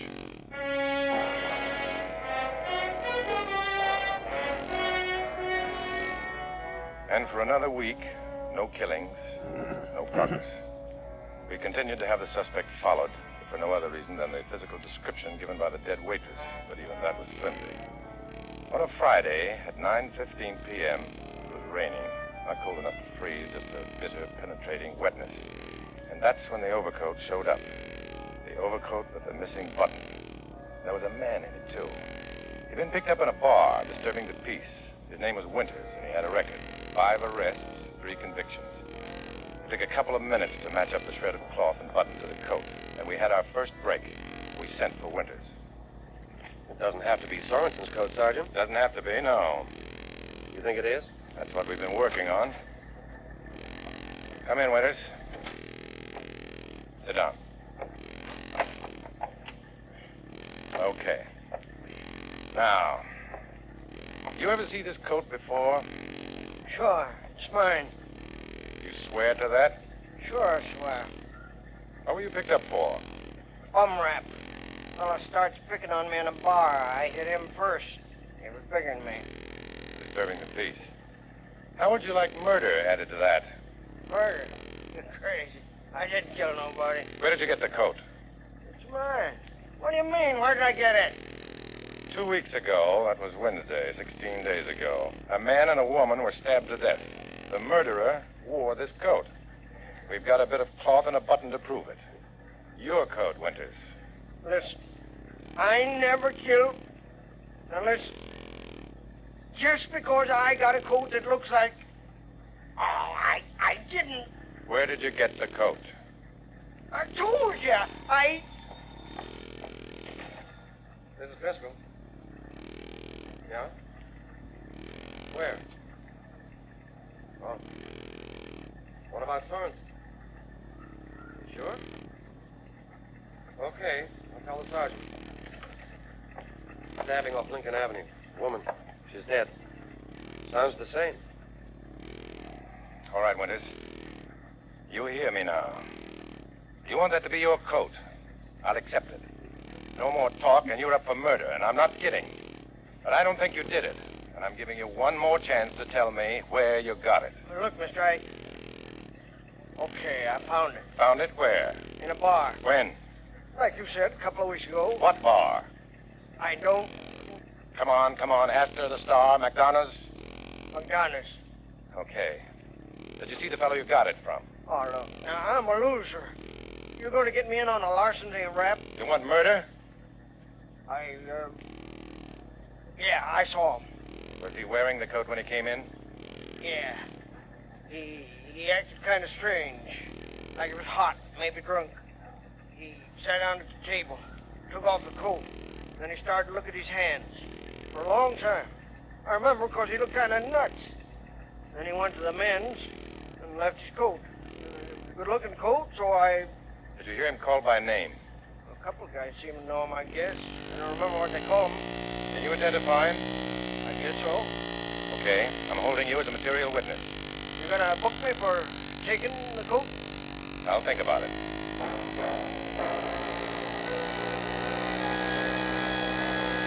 With the new killing, we had another problem. The man on duty outside Sorensen's apartment had reported that Sorensen hadn't left the place all evening. That might mean we had still one more killer working with the knife. But Driscoll and I drove over to Sorensen's place. We had enough to pick him up. Matson was on duty, and he came up to the apartment with us. We had to break the door down. Sorensen wasn't answering. And when we got inside, He snuck out the window. we knew why. Sergeant, I swear he didn't come out. That's where he went out. Fire escape. Leads out the back. I'm sorry, Sergeant. He never... Can't do anything about it now. We go after him, Sergeant? No. Put out a call to pick him up. We'll stay here. I think he'll come back. Matson, get back out front. If you see him, don't make any move unless you're sure you can get him. Yes, sir.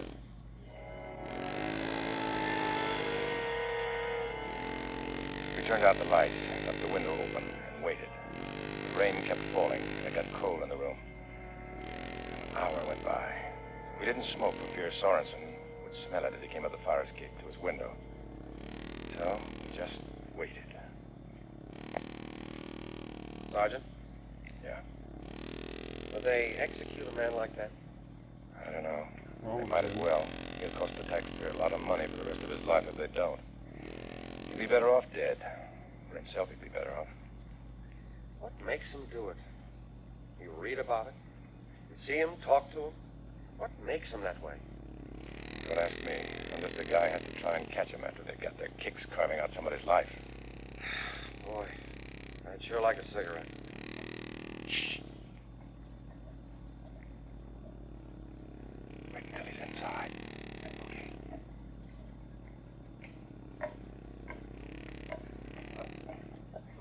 Who's there? You're under arrest, Sorensen. Driscoll, come on.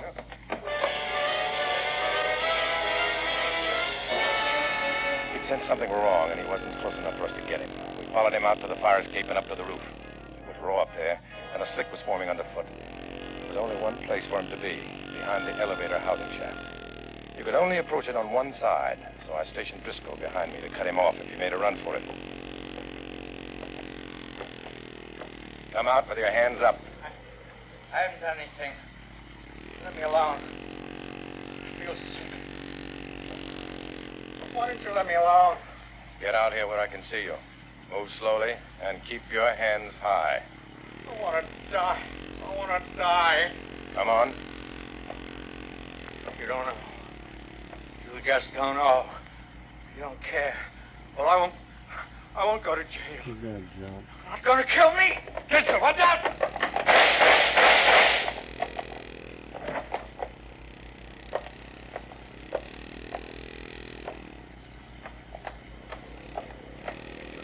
You all right, Sergeant? Yeah. They got my arm. Sorensen? Sorensen. He's done. Better call the ambulance.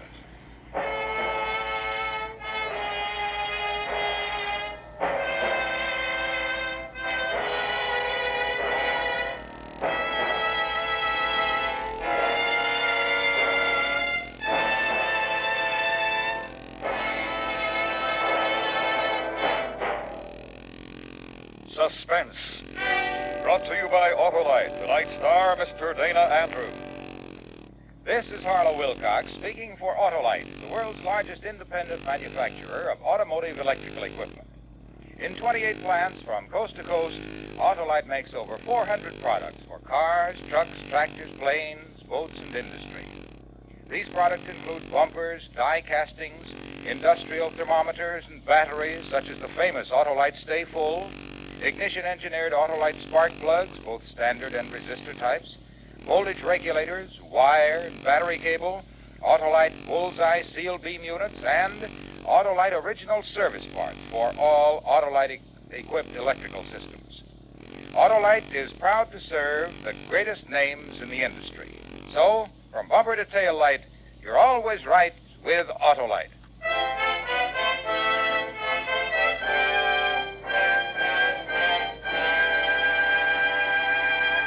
Next week, the story of a man who was able single-handedly to rob a bank of $50,000 and get away with it. It's called The Face is Familiar. Our star, Mr. Jack Benny. That's next week on Suspense.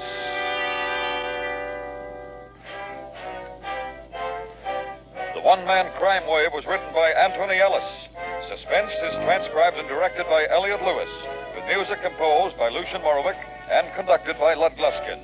In tonight's story, Joseph Kearns was heard as Sorensen and Lee Millar as Driscoll. Featured in the cast were Paula Winslow, Charlotte Lawrence, Junius Matthews, and Tom Tully. Dana Andrews can soon be seen in the Warner Brothers picture Duel in the Jungle. And remember next week, Mr. Jack Benny in The Face is Familiar.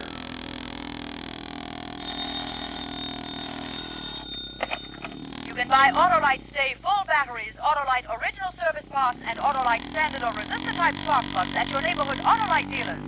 Switch to Autolite. Good night. If you know a man in the service, one of the greatest favors you can do is to write him regularly. Even though it is often difficult for servicemen to reply promptly, word from home is a great morale builder. Resolve now to write and keep writing to a serviceman you know. This is the CBS Radio Network.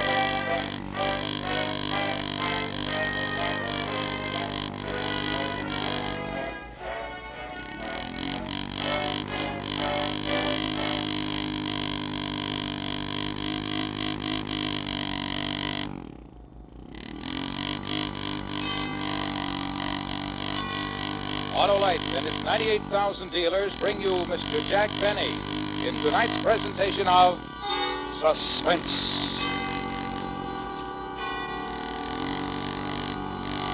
Tonight, Autolite presents the story of a successful bank robbery, including the astounding history of the unhappy man who perpetrated the crime. It's called The Face is Familiar. Our star, in his first dramatic appearance of the season, Mr. Jack Benny.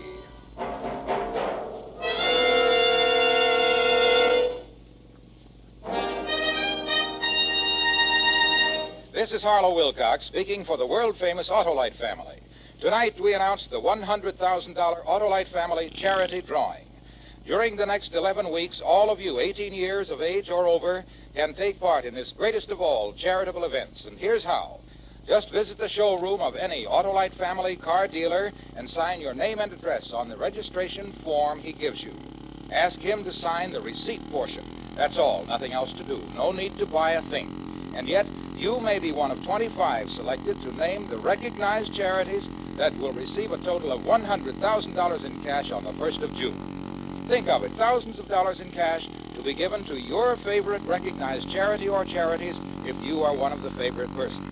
So go tonight, go tomorrow to Autolite family car dealers and sign your name and address to the registration form he gives you. Later on, I'll tell you the names of the Autolite family car dealers who are participating in this great Autolite family charity event.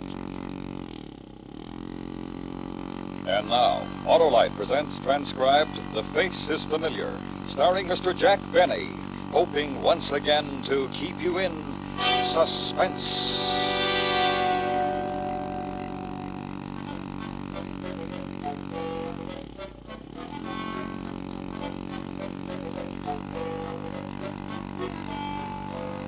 I still can't understand why they picked me, of all people. Me, of all people. That's why it's so hard to believe. That it all happened, I mean.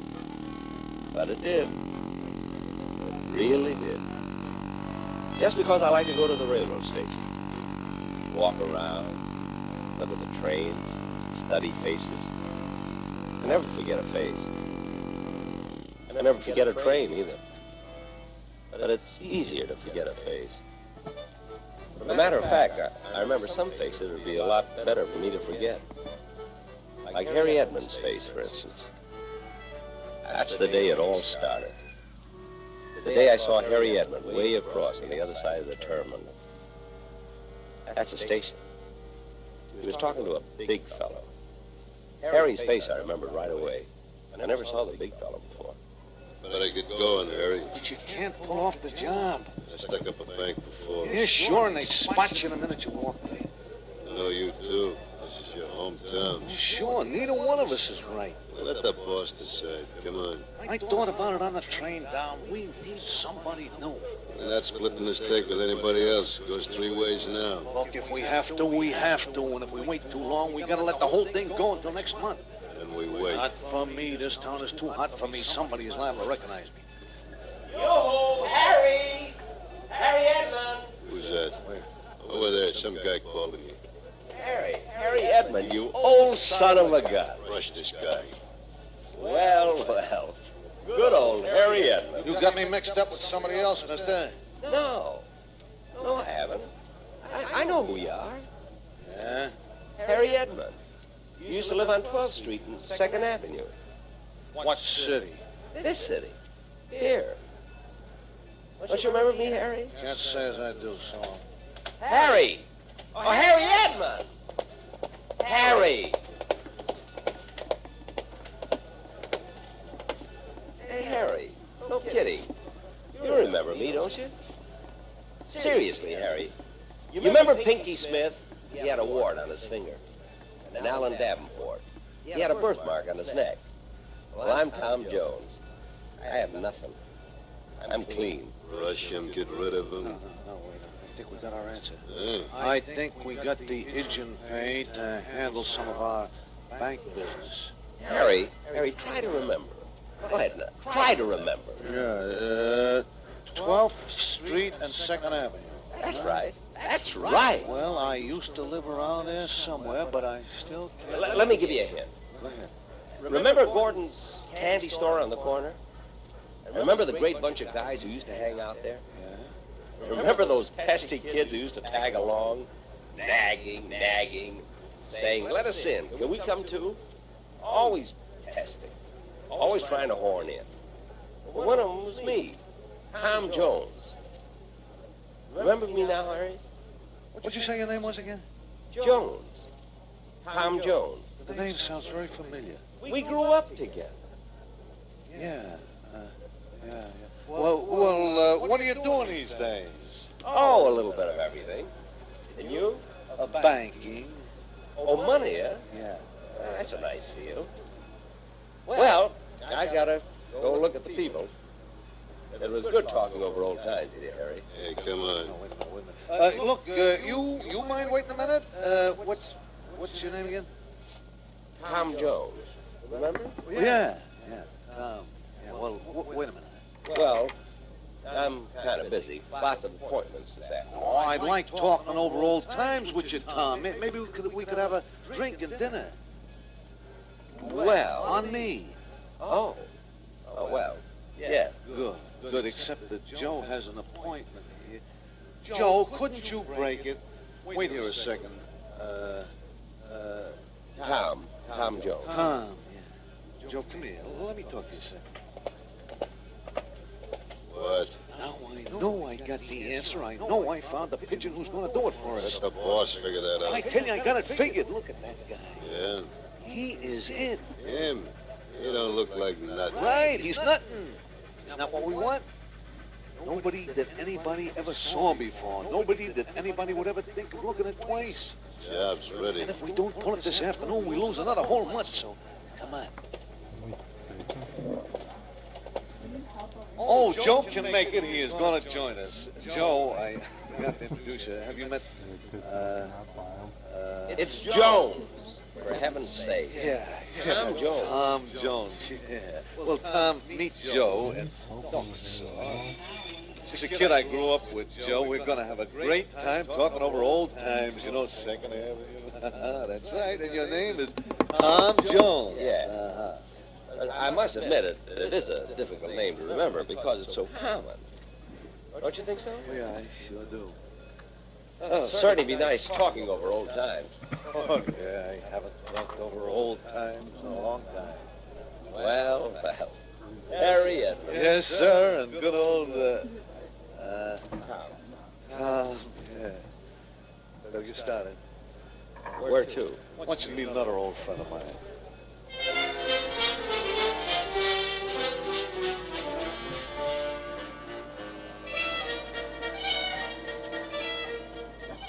Harry must have been doing very well. Very well. I mean, for a man in the money game. He had a brand new sedan with real leather upholstery. I know it was real leather because that used to be my game. Leather upholstery. Not much money in it, at least not for me. But I didn't let Harry know that. No, sir. What if he ran into another old friend from 2nd Avenue? The other old friend said, "How's old Tom Jones doing?" And Harry said, "Not very well. Not very well at all." Well, that can hurt a man once he gets around.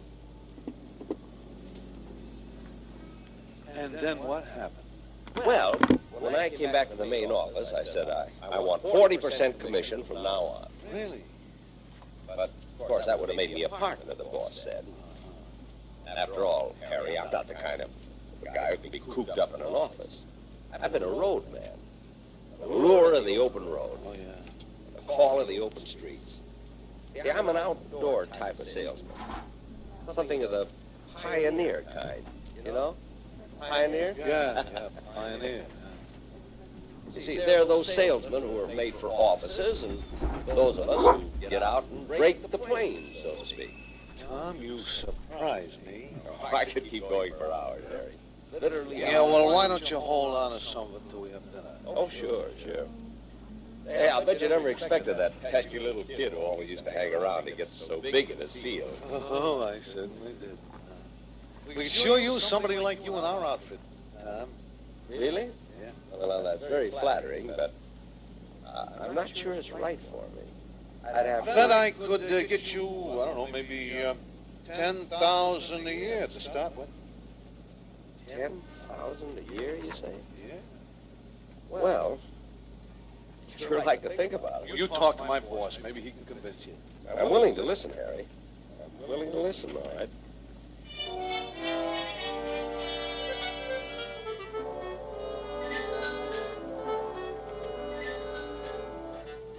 The business Harry was in was mighty successful, if the home of his boss was any indication. A beautiful big yellow house with a lovely green front door, and you could tell it was the home of a man who had worked his way up and knew what to do with what he had. Inside it was very homey. 2 fireplaces in the living room that looked like they were burning. Beautiful plaid carpet that must have been a real Oriental, and they wanted me in the business. Me, Tom Jones, of all people. Granted, Mr. Jones? No, thanks. Thanks. Spoil my dinner. Cigar? Well, the whole clear Havana. Oh, I can see that. I can always tell a good cigar just by looking at it. I know cigars, faces, frames. You're a very well-informed man, Mr. Jones. Well, you're kind of unusual yourself. Why? You remember my name. Most people? Most people don't even recognize me. People I've known for years. Is that so? Now, don't get me wrong. It's an asset in my business. People who tell me no when I try to sell them something say, come back next year. But I come back next week and they don't even remember I was in the first time. Believe me, a face like mine doesn't come along every day. I like you, Tom.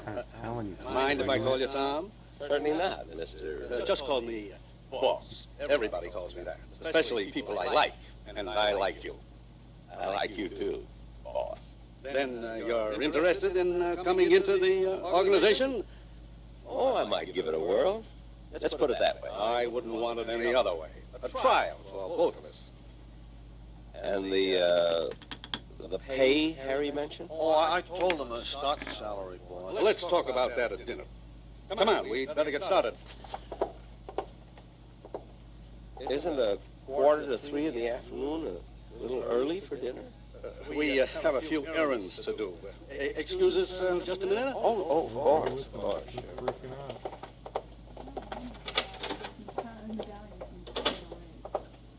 Like the idea. Nobody will ever remember. I couldn't even describe to you what he looks like. There's a satchel right here, boss. They don't want to kill him? I thought you put the note inside. Well, we wanted you to okay it first. Here, read it. You are being covered by a gun from 2 different places in this bank. Do not send an alarm or you will be killed. Put $50,000 in the satchel. That's it, and a note. How will you get him to take it in? Always come up with the answer, don't I? Yeah, sure, boss. Come on, let's go. Oh, we talked it over, and the boss likes you a lot. For the last time, it's Jones. Tom Jones. Yeah, well, I was only kidding, Tom. Okay. Well, all right. We better get started. Where to first? The bank, Tom. That's very kind, but completely unnecessary. I don't need my salary in advance. I told you this is a high-class outfit. To the bank. Gee.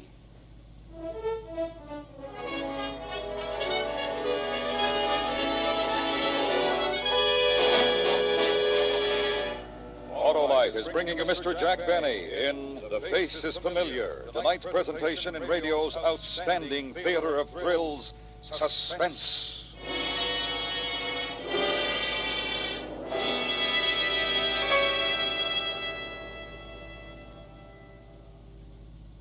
This is Harlow Wilcox again. Tonight, the worldwide Autolite family is privileged to salute a distinguished member, the DeSoto division of Chrysler Corporation. So I've stopped in at my local DeSoto Plymouth dealers to learn all about the wonderful DeSoto's 454. Well, you're right about the new DeSoto automatics, Mr. Wilcox. They are wonderful, and for many reasons. For instance, there's the great DeSoto 170 horsepower Fire Dome V8 engine, the world's most efficient engine design. Well, explain why, Mr. Dealer. The secret's in the hemispherical design of the combustion chamber. That's where your fuel is exploded to give you power. This design squeezes every last drop of power out of your fuel. But you use regular gasoline for real economy. This, plus DeSoto's fully automatic power flight transmission, power steering, power brakes, and Autolite electrical equipment are just a few of the many reasons why the 1954 DeSoto automatics put you ahead. Automatic. Thank you, Mr. Dealer. Autolite is proud of its long connection with DeSoto and DeSoto Plymouth dealers everywhere. And now, Autolite brings back to our Hollywood soundstage Mr. Jack Benny in Elliot Lewis's production of The Face is Familiar, a tale well calculated to keep you in suspense.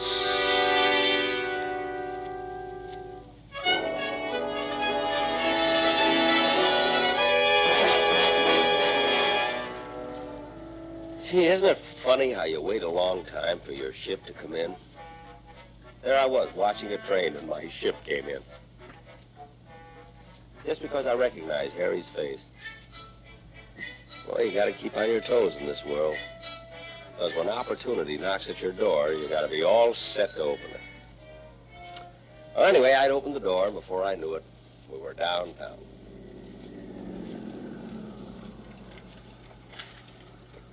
To the bank already? I hardly noticed we were moving. Do you mind waiting a few minutes? Oh, not at all. I like you, Tom. Let me tell you, I like you, too. I'm certainly glad Harry met you after all these years. And I'm glad, too. I like Harry. I like you, too, Tom. Tom, yeah. You know, I feel like I've known all of you. Just all of you since 2nd Avenue. Boss, I even feel like I grew up with you. That's very nice of you, Tom. Who's going to get the payroll? Is that where we stopped at the bank? You pick up your own payroll? Sure, why not? For how much? $50,000. $50,000. And you pick it up yourself? It's my money, and I worked hard for it. It's my way. And if you don't like my way of doing things, Tom... No, not at all. I've always felt, personally, I've always felt that people should pick up their own money. Always. Especially if it's $50,000 or more. Besides, armored cars haven't been doing too well in the past few years. I like the way you think. Well, maybe we should all pick up the payroll. Wouldn't that make us a little too conspicuous? Yes. Besides, I want to discuss you a little more. I think you'll work out. Fine. Say, maybe Harry can pick up the money while we talk. I wanted to discuss you with Harry. Oh. Well, how about Joe? Joe picked it up last time. I don't like the same man going in twice in a row. See, not Harry, not Joe, or you. Me? I hate to ask you. You're not really part of my organization yet, and I don't like to see a man work unless he gets paid for it. Well, I'd be happy to. Just delighted. Besides, I'm going to have to get used to large sums of money, and I guess there's no time to start like the present. Just take this satchel up to the window and give it to the teller. The withdrawal slip is inside. The teller will know exactly what to do. Fine. Oh, sure, of course. Now, boss, wait until he's in. Did you call me? No. Go right ahead.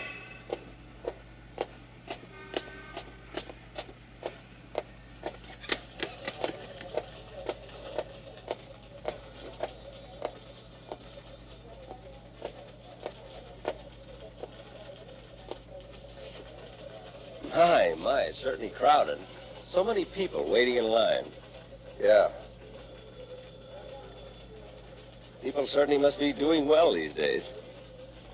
Yeah. I'm very busy myself. So? I have some friends waiting for me outside. Good. I was just wondering, if you weren't in a hurry, would you mind... No. Oh. These lines certainly move slowly, don't they? Yeah.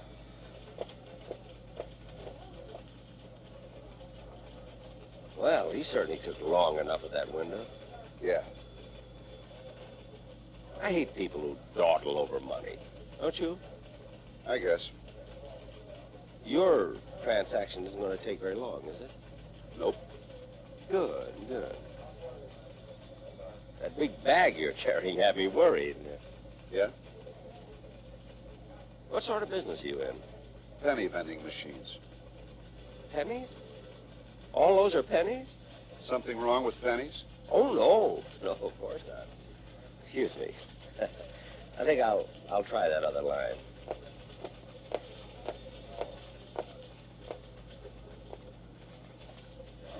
My, it's certainly crowded. I beg your pardon? I say it's crowded. There's such a big bag. Wouldn't you think they'd have more tellers? I certainly do. I mean, one, say, to handle pennies and so forth, you know. Well, there's one gone. I like the way that teller works.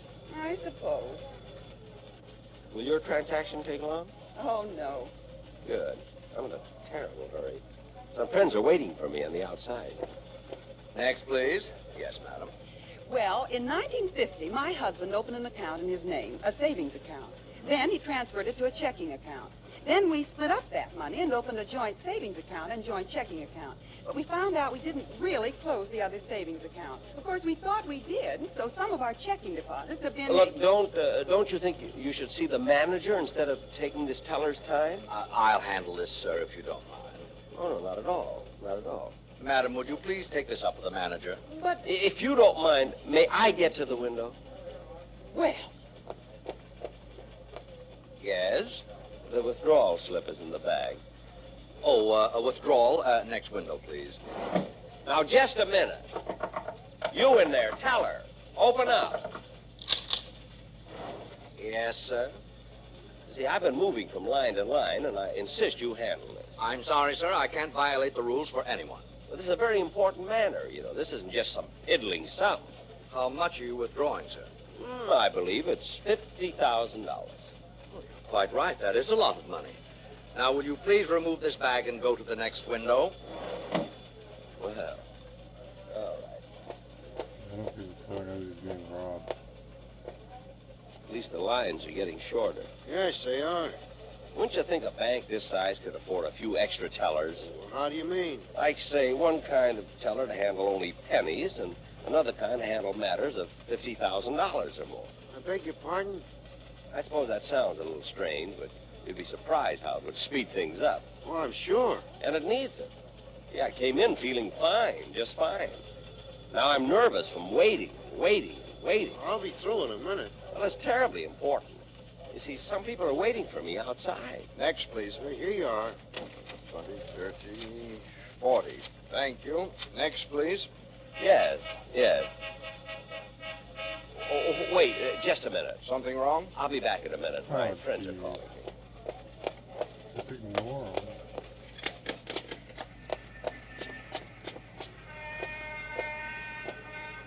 Did you fellas call me? No, go back. But someone honked the horn. I saw somebody else wave. Go back. A mistake. Just turn around and go back. We'll be here.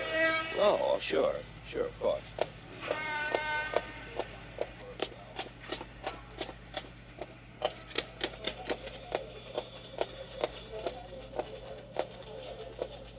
All right, sir, here's the bag. Your deposit slip, sir. Withdrawal. The slip is on the inside. From time to time.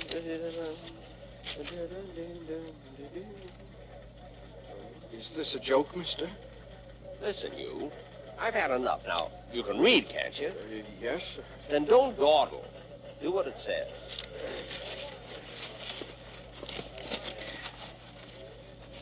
That's fine. That's much better. Yes, sir.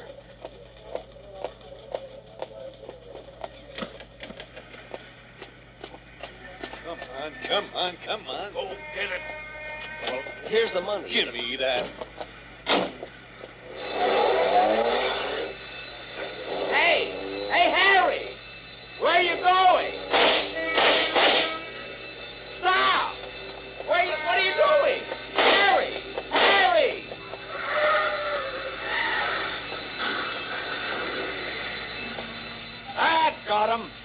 Jenkins. Take some rope down there and tie their hands. I set off the alarm as fast as I could, officer. Oh, come on, let's get down there. You can show me which one of those guys held you up. All right, officer. I'm sure I'll remember it. This is terrible. Step back, buddy. But it was me. It was you what? It was me, officer. Look, I took the bag in and I didn't know. Are you kidding? Tell her. Tell her, look at me. I am. You must be nuts. No, I'm not nuts. It's me. Don't you recognize my face? Look at it. Nothing like it. What did the fellow look like? Well, he had a lean face. Or slightly fat. No, lean. And brown eyes. No.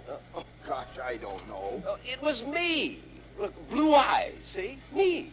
And I'm sorry. I'm terribly sorry. Now beat it, bud. Now think hard. I am. But it was the most nondescript face I've ever seen. Well, that's pretty nasty if you ask me. Tell me what you remember. I can. I was standing there. I just counted out $40. And I walked up to the window. Oh, it wasn't you. This fellow was about 6 feet tall. Or 5.5. 5 feet 8. I'm 5 feet 8. And he had a real menacing look. No, I was smiling. See, look, I'm smiling. Look. Now do you remember? Now, look here. Get out of here before I run you in. Yes, sir. Oh, I remember now. He was 6 feet tall. He had red hair. And he was carrying a gun. He was arrested for not believing a crime which he admits committing. And he carried a cane.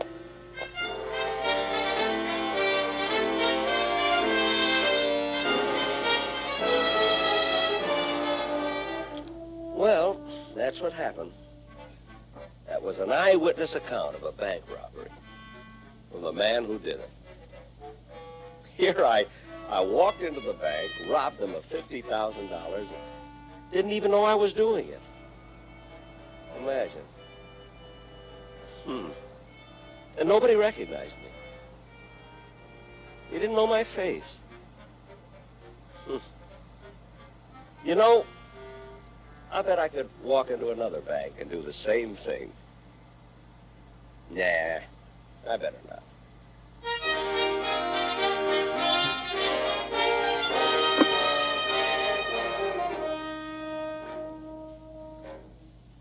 Suspense. Presented by Autolite. Tonight's star, Mr. Jack Benny. Be sure you take part in the great Autolite family charity drawing now at your Autolite family car dealers. No need to buy a thing. Just sign your name to the registration form he gives you. Ask him to sign the receipt portion. You may be one of 25 selected to name the recognized charities that will share a total of this $100,000 cash distribution on June 1st. Here are the car dealers in your territory who have the Autolite family charity drawing registration forms. DeSoto, Hudson, Dodge, Nash, Packard, Plymouth, Kaiser, Studebaker, Willis, and Chrysler. Visit them tomorrow. Fill out a registration form. Do your part to help favorite charities in your community share in this $100,000 cash distribution. Next week, a story based on fact. The dramatization of one man's deadly way of earning his living. All he needed was the morning newspaper, a telephone, and a gun. It's called Want Ad. Our star, Mr. Robert Cummings. That's next week on Suspense. Suspense is transcribed and directed by Elliot Lewis, with music composed by Lucian Morovic and conducted by Lud Gluskin. The Face is Familiar was written for Suspense by Arthur Ross. In tonight's story, Sheldon Leonard was heard as Harry and Clayton Post as Joe. Featured in the cast were Joseph Kearns, Herb Butterfield, Gene Wood, Hy Averback, and Stan Farrar.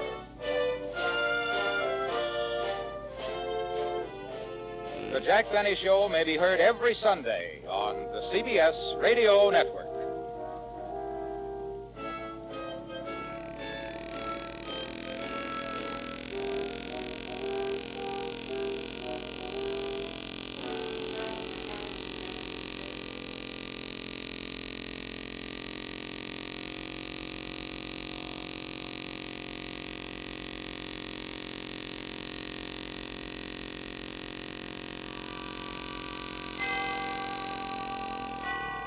Autolite and its 98,000 dealers bring you Mr. Robert Cummings in tonight's presentation of Suspense.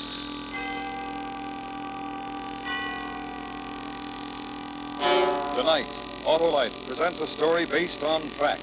The dramatization of one man's deadly way of earning his living. All he needed was the morning newspaper, a telephone, and a gun. It's called Want Ad. Our star, Mr. Robert Cummings.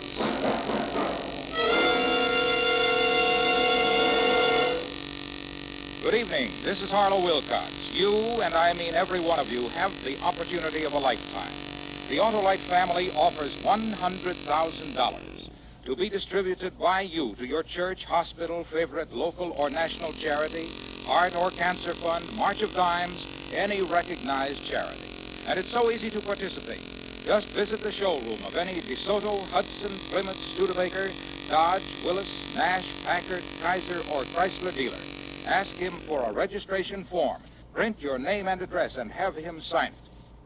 Now, here is Mrs. Cornelius Vanderbilt Whitney, who is famous for her work with charities.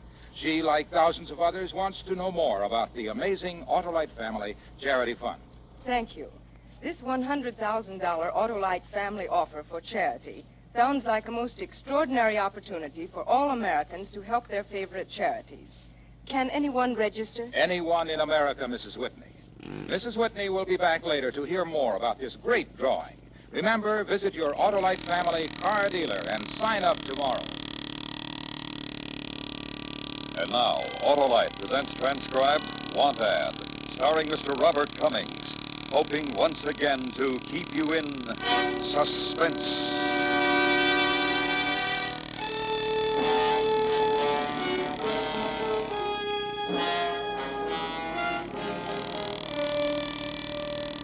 Well, you see, a guy in my line works alone, more or less. At least he should. But when I first got into town, I met a little lady. And after we'd known each other a couple of months, we got married. Matter of fact, it worked out pretty well. Every morning, he gets up ahead of me, fixes some eggs and coffee. It's pretty nice, huh? The little lady's name is Wilma. Baby. Baby? Through with the funny? Do you have to work today? Afraid so. Oh, I was hoping we could spend a quiet day together. You know, sort of lie around, look at the paper and everything. Maybe you know I'd like that. But I have to do other things. And leave me all alone to spend the day by myself. I've got a new dress. I could wear it. Fine. I beg your pardon. Oh, you're just never paying attention. Well, all right.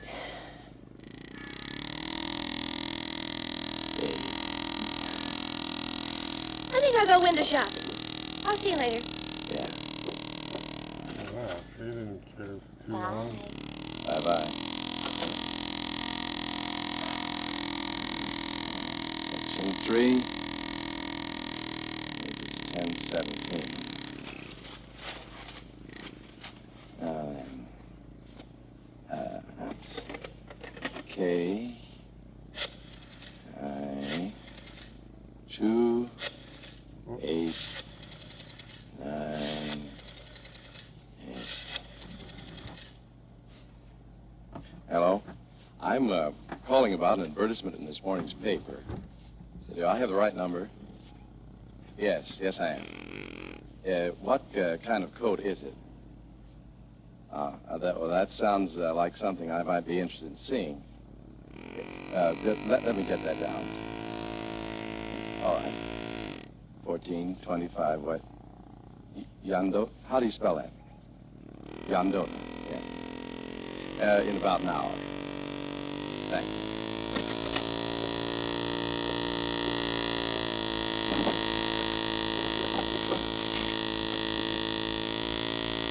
One for the money. Three to make ready.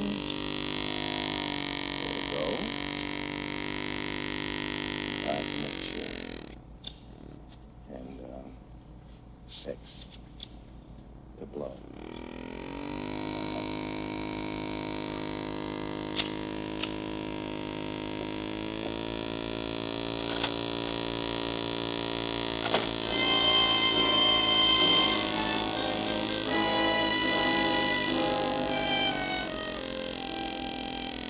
How many women can go out and plug down the kind of money it takes to walk out of a store with a mink coat? Huh? Not many. For my dough, not any. That means where there's a mink, you can bet there's a boyfriend or a husband around to pay for it. Yeah. And you can bet when the coat's got to go, that he's already gone. The lady's got to eat. Get it? She's all alone. And she wants to sell her coat.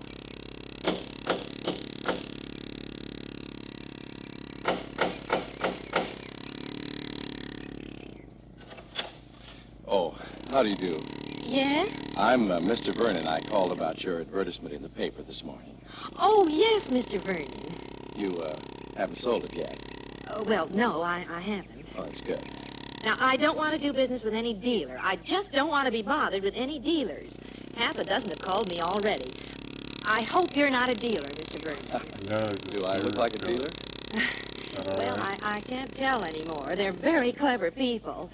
I just want to sell the coat outright to somebody. Not on any contingency basis or anything like that. Just sell it outright. You know what I mean? Yes, I know what you mean. But I'll have to see it before I can make an offer. Well, all right. Now, come in. Well, I'm Mrs. Phelps. Oh, how do you do? You have a very, very nice home here, Mrs. Phelps. Thank you. Have you lived here long? 2 years. Would you like to step in here, please? Oh, yes, sure. Oh, dear, I've been plagued to death with all kinds of dealers. I don't know how, but some of them found my address without even calling the number I put in the paper. Why, do they do things like that? Oh, they sure do. Let me tell you, they certainly do. Well, there it is. Yes. That's very, very nice. Very, very nice. It's silver mink. Yes. Oh, say, could I ask you to put it on for me, Mrs. Phelps? It'd help me. You see, you're about my wife's size. Oh, sure.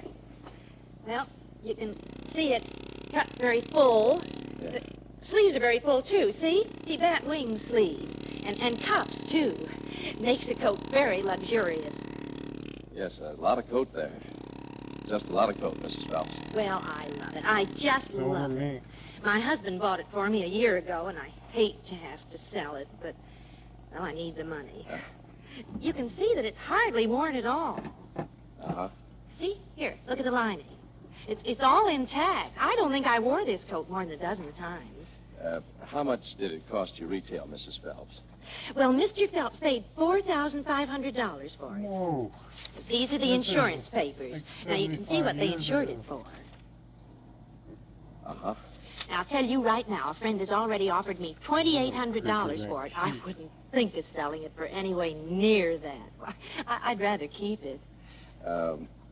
Would you think of selling it for $34? 34? Yeah. Well, that's still pretty cheap. Well, I don't have to tell you that if the coat's a year old, $600 depreciation, that's not bad. I could possibly get the same coat for $38. Well, I doubt if you'll get a better offer than $34, Mrs. Phelps. I'm willing to pay for it right now. Well, I'll have to talk to my husband first. Is he here now? Well, he's not home right now, but he'll be here any minute. Could you come back this afternoon, or maybe you could I came to buy the coat now. I'm leaving town this afternoon. I thought you were ready to sell. Well, All right, Mr. Vernon. I'll take your offer. Good.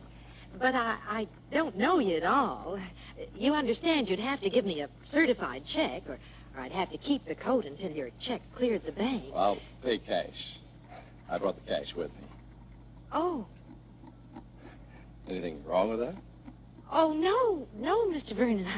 I just didn't expect to sell it so quickly. I still have the box it came in. It's a perfectly lovely box. I'll give you that for nothing. Yes, I would like the box. You know, Mr. Vernon, you are getting a bargain, a real bargain in this coat. I tell you, my husband and I looked almost 2 years before we found a mink that, well, just suited. You know what I mean? Now, you can buy any fur coat, a mink or a sable. I don't care what it is. 30 days later, you hate the sight of it. But this one, your wife will never get tired of. Look, isn't this a pretty box? Yes, Yes, it is. Now, you tell your wife to be sure and keep it in a fur storage vault during the warm months. You have to take care of Mink. Now, that's all there is to it. Yes, I know. There's something like this you really got to take care of. Oh, my, I'm glad you came in the morning. I'll want to take the money to the bank right away. I'd hate to have to keep that much money around the house. I figured you would, Mrs. Phelps, so I won't bother giving you the money. What? What? Well, then you won't have to make a trip to the bank or worry about the money around the house. Oh, you mean you want to give me a personal check? Well, he's gonna murder you. I want to give you nothing.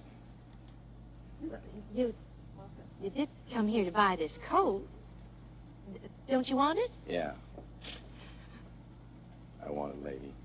Oh, you're a thief. I sure am. Now, don't scream. Don't open your mouth. Oh, don't hurt me. Please don't hurt me. Over there.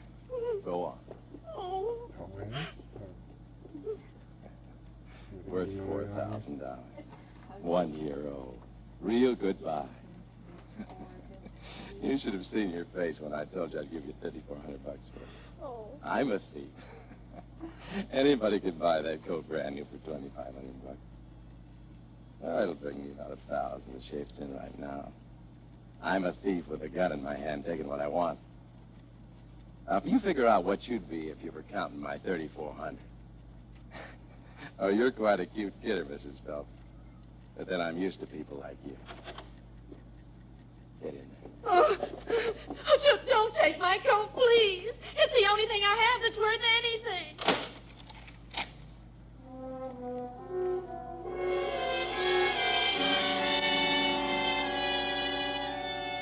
Well, that's how simple it works. I've been in the business for a little while now, and I know a few things about it. Of course, you got to watch your step and be ready for anything that happens, like today.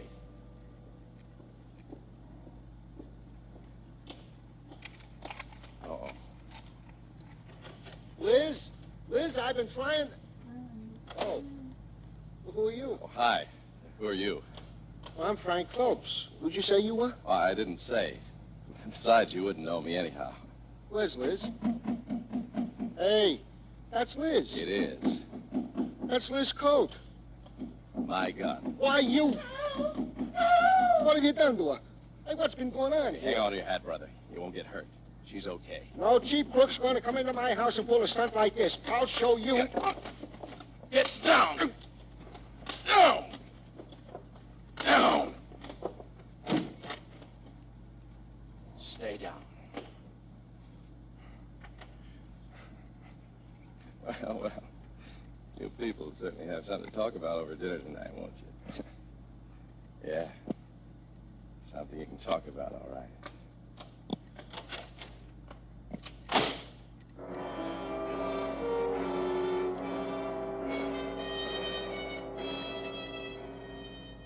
Now, when the hard part's done, and it isn't usually as hard as it was today, the next part is to get hold of a fence who can use a mink coat. Pretty easy. I use Walter myself. He takes the paint out of everything. I don't go to him. Just a little old phone call, and he comes to me. Sorry. Huh? You blew it this time, boy. I don't want this thing. It's too Blood hot. on it. Keep it. What's the matter? You getting touchy? I'm not getting anything. I just don't want to do business with you anymore. No, sir. Hey, now, wait a minute. Get your hands off of me, boy. Get your hands off of me. The smash makes you big time, huh? Is that it? A gun whip turns you into Class A stuff? Hands off of me, boy. The last time I'll ask. There's no sense in us arguing, Walter. I'm going to try very hard, but I don't think I'm going to like you anymore. You're a killer now. Huh? That guy Phelps died this afternoon. It's in all the papers. Well, you shouldn't have run at me. Is that what you're going to tell the cops when they drag you out of somewhere by the scruff of the neck? No cop's going to do that to me. They always grind off little punks like you, boy.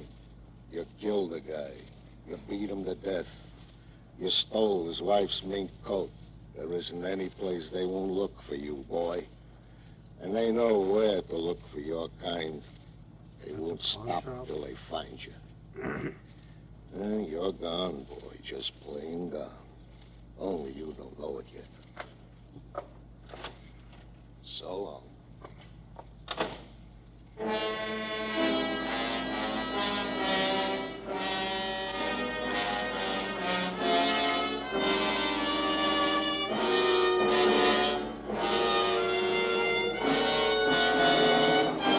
Autolite is bringing you Mr. Robert Cummings in Want Ad, tonight's presentation in radio's outstanding theater of thrills, Suspense.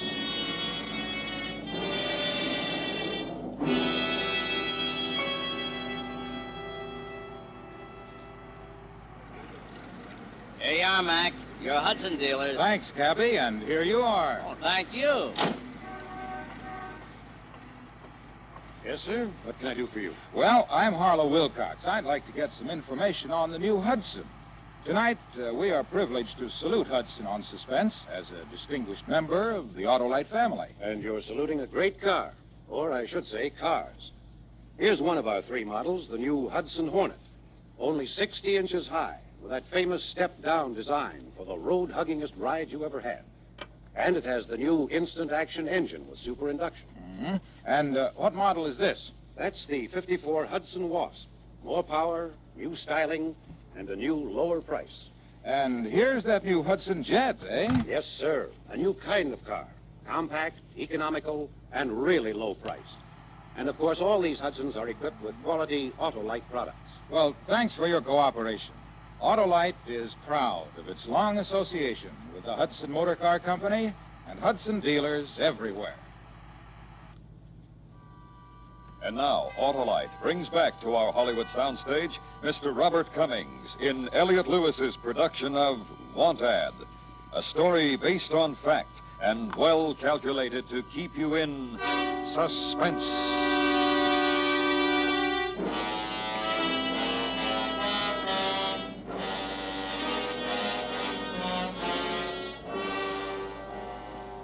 I know maybe a half a dozen fences in town. Only tried 2 of them after Walter. Those fellas are kind of chicken about some things. They get a little action with a piece of merchandise and they all get scared. Of course, they're all afraid of something or other. Ripped ass. Are you thinking, hon? Is that what you're doing, thinking? Yeah. Yeah, that's what I'm doing. About that man.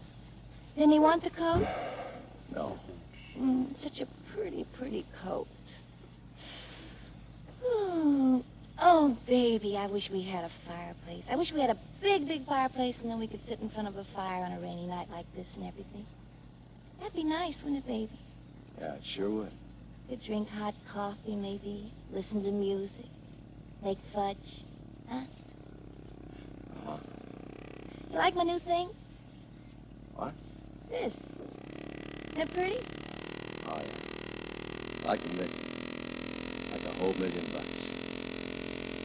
I liked it, so I bought it just like that. You hardly looked. I'll have to leave town. I have to get out of here. I have to go where they can't find me. Oh, baby. Oh, no. What's the matter? Did I say something? You're gonna leave me. You're going away. Oh, now, look, kid, look. I have to go. Don't you understand, Puddin'? I have to leave town. If I don't, they'll get me. They won't get you here. Just stay here with me. I have to go. I have to go. Take me with you. Let me go with you. We can have some real nice time, some other place the same as we did here. Well, yeah, sure. I'll take you. Oh, baby, you're so good to me. Nah. We haven't got time for that. We gotta get busy. We have to get a car first. Well, we haven't got any money. Look, how'd I get that coat? How'd I get all those coats? Oh, but Ralph, you can't do that anymore. That man who was here said they're looking for you. You can't do that anymore. They'll be waiting for you. He says I can't. I say I can. Don't you see how I use my head, baby? They're waiting for me, okay? They're waiting for a guy with a fur coat on his mind. But baby, I'm now a guy with a car on his mind. Oh, baby, you're so smart. Gee, you're so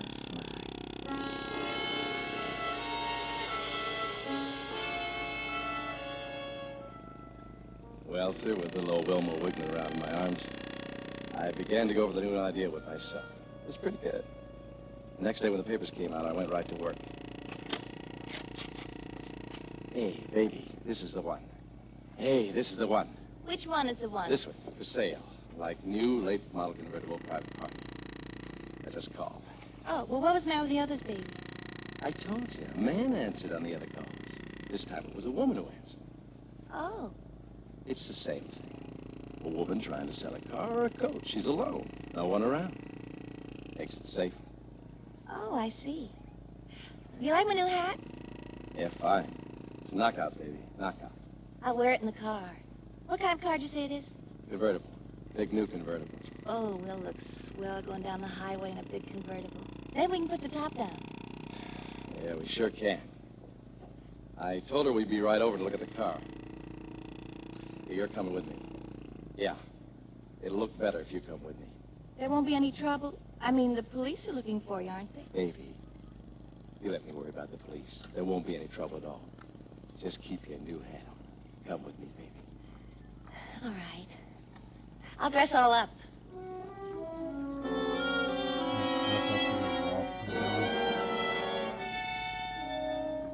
And it took her a little while, but I finally got her over. It was a very nice-looking house. Just the kind of place where they need a convertible to show off a little bit. My meat. Wilma thought it was a very nice place, too. Hey, baby. Hmm? The gum. Oh, juicy fruit. You want some? Take out the gum, baby. Oh. And, I better do the talking, you know. I've been at this kind of thing for a long time now. Yeah, well, you know best. Do I look all right? Yes, well. Hello? Oh, hello. I'm the man about the car. Oh, yes. I'm Mr. Watson. This is Mrs. Watson. Oh, come in, please. Well, we'd like to see the car if we could. We're in kind of a hurry. Well, the car's in the garage in the back. It's just easier to come through the house. Well, all right. This way. There's something funny about this. What? She had the car upstairs. She'd have to sit in the driveway or out front. Not hidden in the garage. After the rain last night, I thought it better to keep it in the garage. I wanted it to look nice and show it. Ah, silly. Come on. But you two are newly married. Oh, no, we... Yeah, we've been married for some time now. You just look like newlyweds somehow. This way.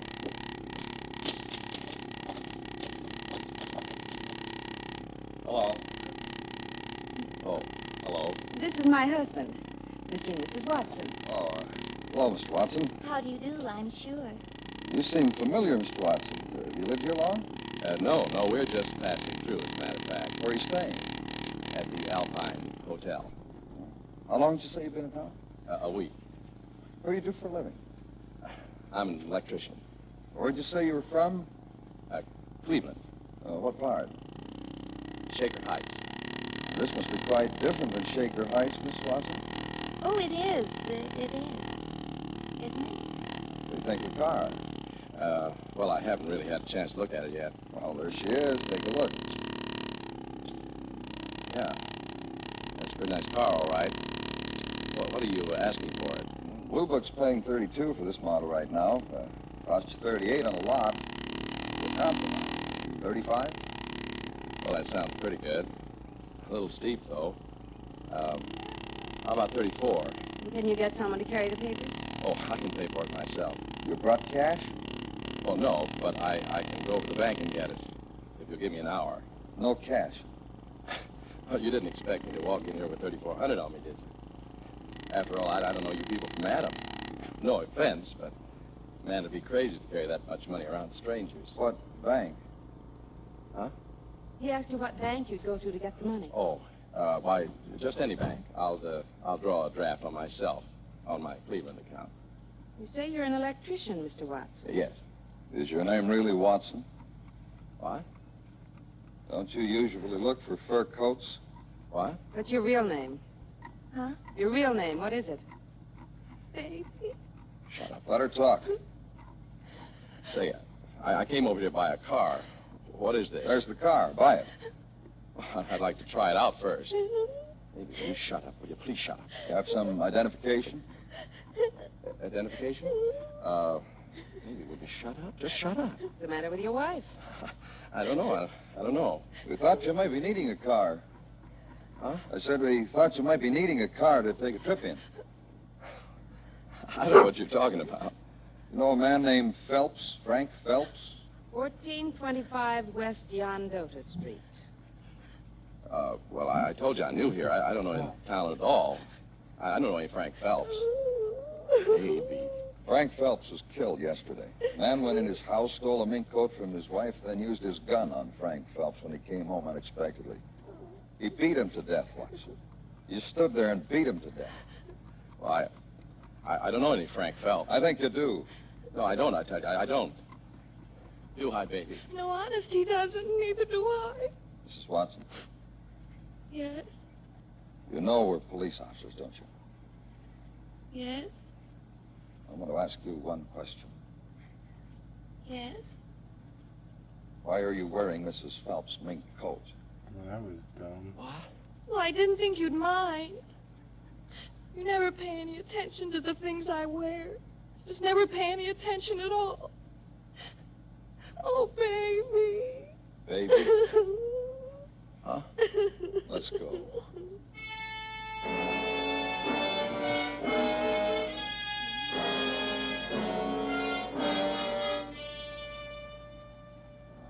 We win. And let me tell you this in case you want to think something over later. Always work alone. Always. That's one little old rule I'm sticking to from now on. Yes, sir. The next time it'll be different. But that don't make any difference either. Because there isn't going to be any next time. For me.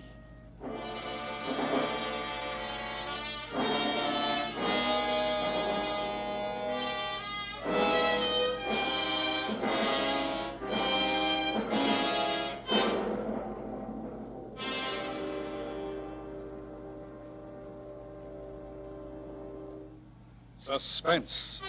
Presented by Autolite. Tonight's star, Mr. Robert Cummings.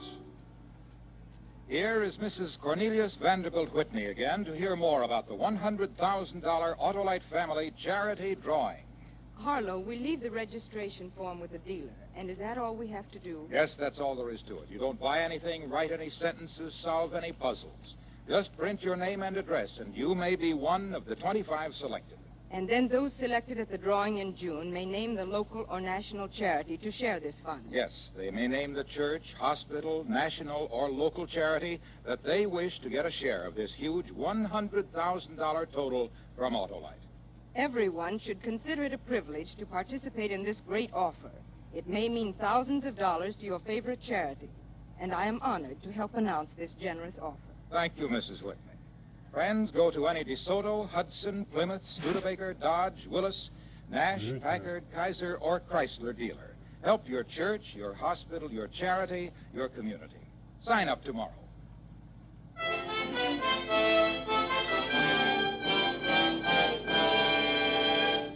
Next week, a lady with a big voice and lots of good humor meets a man with a soft voice and a very sharp knife. It's called Never Follow a Banjo Act. Our star, Miss Ethel Merman. That's next week on Suspense. Suspense is transcribed and directed by Elliott Lewis, with music composed by Lucian Morowick and conducted by Lud Gluskin. Want Ad was written for Suspense by E. Jack Newman. Featured in tonight's cast were Mary Jane Croft, Virginia Gregg, Paula Winslow, Larry Thor, and Charles Calvert. Robert Cummings will soon be seen starring in Alfred Hitchcock's Dial M for Murder, a Warner Brothers color 3D. And remember next week, Miss Ethel Merman in Never Follow a Banjo Act. This is the CBS Radio Network.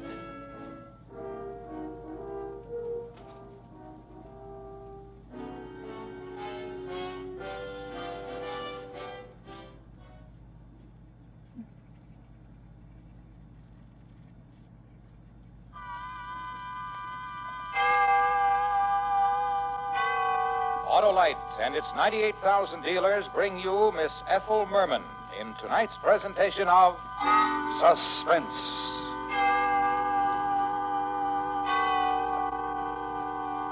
Tonight, Autolite presents the story of a good-humored lady with a big voice and a soft-spoken boy with a very sharp knife. The story is called Never Follow a Banjo Act. Our star, the queen of musical comedy, Miss Ethel Merman.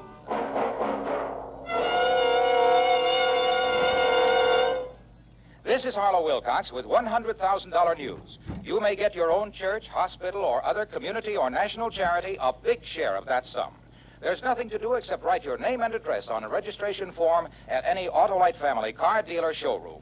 If you're one of 25 persons selected, you will name your favorite recognized charity or charities to share in this $100,000 Autolite family gift.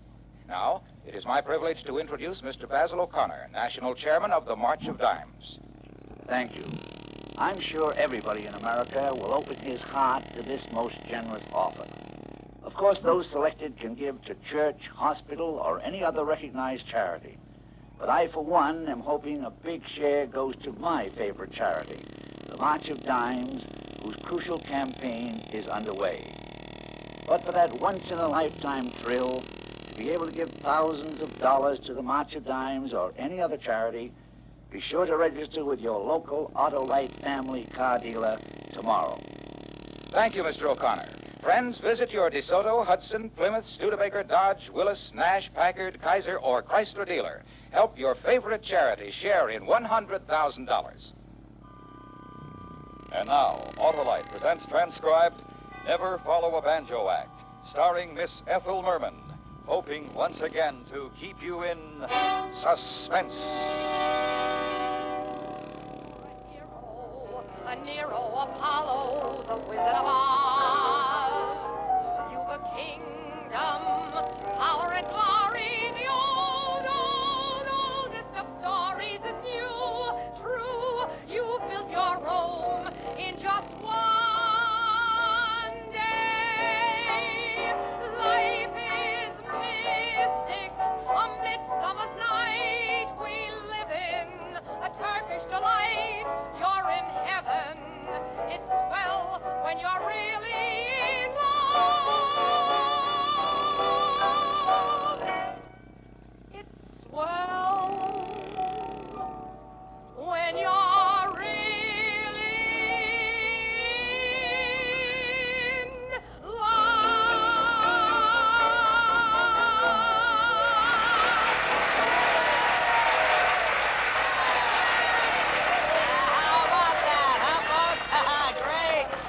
Ladies and gentlemen, Rosie Jones. Come on, take one more bow, Rosie. There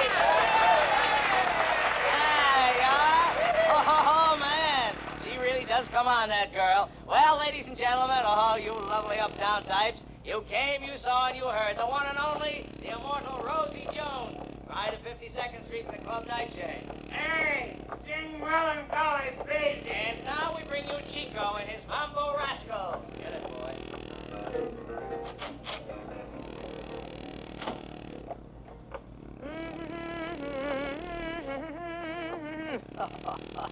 Sing melancholy, baby. Hey, no, doll, no. No what? Don't unhook. You got company coming back. Listen, Benny, if I've told you once, I've told you a million Yeah, but times. this is different, doll. Oh, this is different. Yeah, it's always different. Come on, fix your hair. May I come in? It's open. I can't stop you. My name is Cram, Rosie. Ray Cram. I'd like to talk to you. Ray Cram, huh? Beat it, mister. I don't think you got the name right, or maybe you never heard of me. Every guy who wants to make a big impression back here claims he either is or is representing a big agent. Doll, this is Ray Cram. I assure you, Miss Jones, this is Mr. Cram. And who, my dear, are you? I'm Johnson, assistant to Mr. Cram. Tell you what, Mr. Cram, show me your driver's license. Oh. There you are. Oh, have a chair. Call me Ray. You know, I've been an admirer of yours for many years, Rosie. Many, many years. You can skip the many years stuff. I guess we all know how long I've been around. Sorry, Rosie. Well, for some time, I've been casting about in my mind, speculating as to how your mature talents could best be utilized. Benny. Listen to Mr. Cram, doll. Benny, if this is a rib, so help me, I'll kill you. Go on, Mr. Cram. Last night it came to me. I know. You want me to replace Marilyn Monroe. Rosie, you're a sensitive, insecure girl because somehow these last few years have passed you by. but I want you to shut up and listen. All right. But so help me, if this is a rib... Shut up. You know I'm representing Terry Dane. And you know who he is, and you know what I got. Right? And no cracks. Right? Right. The hottest thing since Frankie was first discovered. That's it. We've had new ones and new ones. They come, they go. But this Terry Dane's $1 million a year gross. With tousled hair. Face you'd like to put in your lap and hug and kiss. And a voice like, well, the answer to a maiden's prayer. Personally, I go for men. But what's the pitch? She goes for men. Great little kidder, huh? Listen, Rosie, ask me what's the pitch, I'll tell you. We're opening Terry at the new Cactus Retreat in Vegas 2 weeks from Saturday. He gets 25 G's a week. I read it in Billboard. Big deal. We need somebody to work with him, Rosie. Somebody who's got the experience and the talent and a voice you can lay bricks on. Somebody who can really go along with it. It is a rip. Will you shut up? So may my mother be struck dead if I should say one word that isn't the truth and sincere from the heart. Go on. Benny's paying you $275, Rosie. I want to buy you a contract from him. I'll give you an even grand, legitimate expenses plus transportation. You like? To work with Terry Dane. 4 weeks guaranteed, maybe a bonus, who knows? Benny? I seen the contract, Rosie. And, you? I assure you, Miss Jerry. I give you 10 seconds to give me a firm answer. Say yes, we finalize it here now. You don't mind if I seem a bit in the dark? That's 9 seconds. What happened to that big My Darling Died campaign your office was spreading? When you had him singing, I'll Never Smile Again and so forth, over the cute little girl who was killed in that accident. Constance Green? Boy got over it. So why don't you get him another young thing, like she was? Never follow a banjo act with a banjo act, Rosie. Whole show business, Molly. Gee, she was cute. And that accident, what was it? She fell through a shower door or something, bled to death. 5 seconds. 4, 3, 2, I'll take it. That's my girl, Rosie. Now, while you're signing these, gentlemen, you just leave us alone for a minute. Sure thing, Mr. Crane. Now, the pen just, yeah, that's it. Standard form, no riders? No riders, Rosie. But there's one thing I want to make clear right from the outset, so there's no misunderstandings later. Why, Mr. Crane. I'm serious, dear. About Terry. Keep away from him. Okay. I mean away, dear. He's a moody kid, terribly shy. Remember what I said before about liking men? Yeah, and that's what I call being mature. He's just a boy. You got no interest, you develop none, you keep clear, clean, and away. Is that right? Right. Oh, I'll make it look good on stage, Ray, but after hours, I'm going hunting for one of those Nevada cowpokes. Terry Dane. Me and Terry Dane.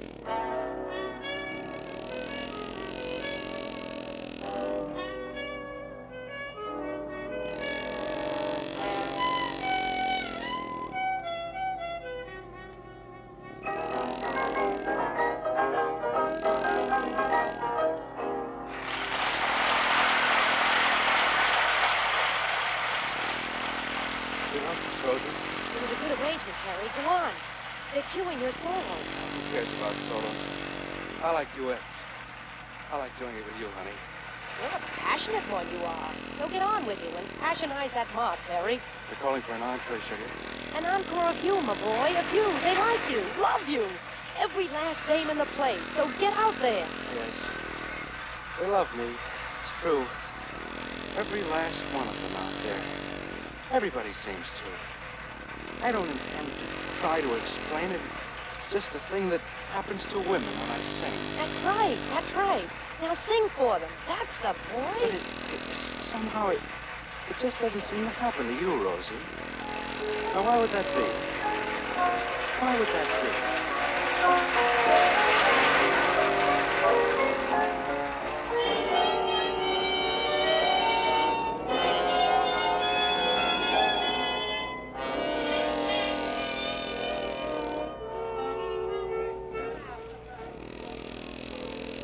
Lady wages 2 bits on the 23 red.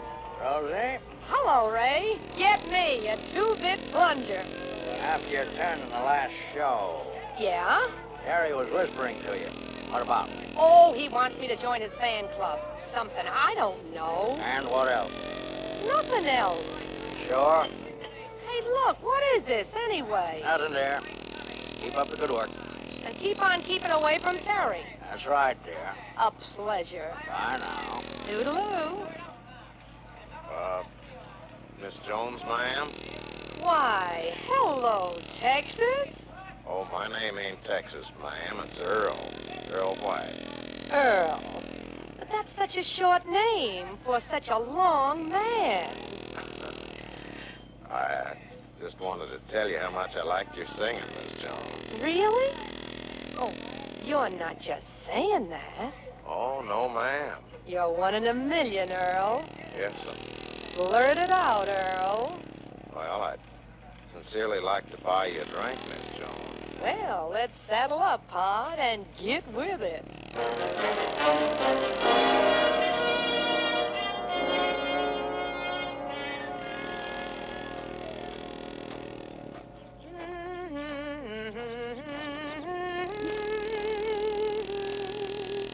You know, it's a right smart stretch since I've seen the sunrise, Earl. Finest time of the day, Miss Rosie. And look at those mountains, all purply and gold. Yeah, a man could look at those mountains for quite a spell. Here's my bungalow, Earl, so I guess I'll be saying good night. Or is it good morning? Don't rightly know which to say, ma'am. Let's, just make it so long. Till later. We still got that riding date? Yes'm. Oh, yes'm. So long, partner.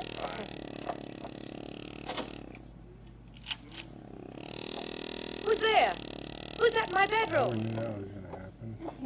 Hey, Dream Boy. What do you think you're doing in my bungalow? Dream Boy, Terry. Oh, come on, Terry. Time to go home to your Betty Bye. Gotta look good tonight, Pally. Yes, indeedy. So come on. Stand up and... Hey, you're gonna cut yourself playing with that butcher knife. Oh, put it away.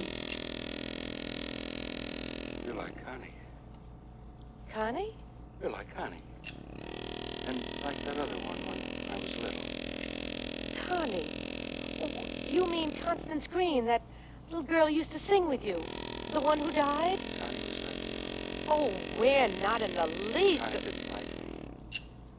Yeah, don't snap that so close to me. Don't. Connie didn't like me. You don't like me. Everybody likes you, Terry. You don't. Yes, I do. I do. Why? Because when you sing, it does something to me way inside. Does it? Yeah, it makes a lump in my throat, and I just want to swoon. You don't mean it. I do. I do. I've never heard anything like you, Terry, and your hair. Oh, I love your hair. I just wanted to tousle it.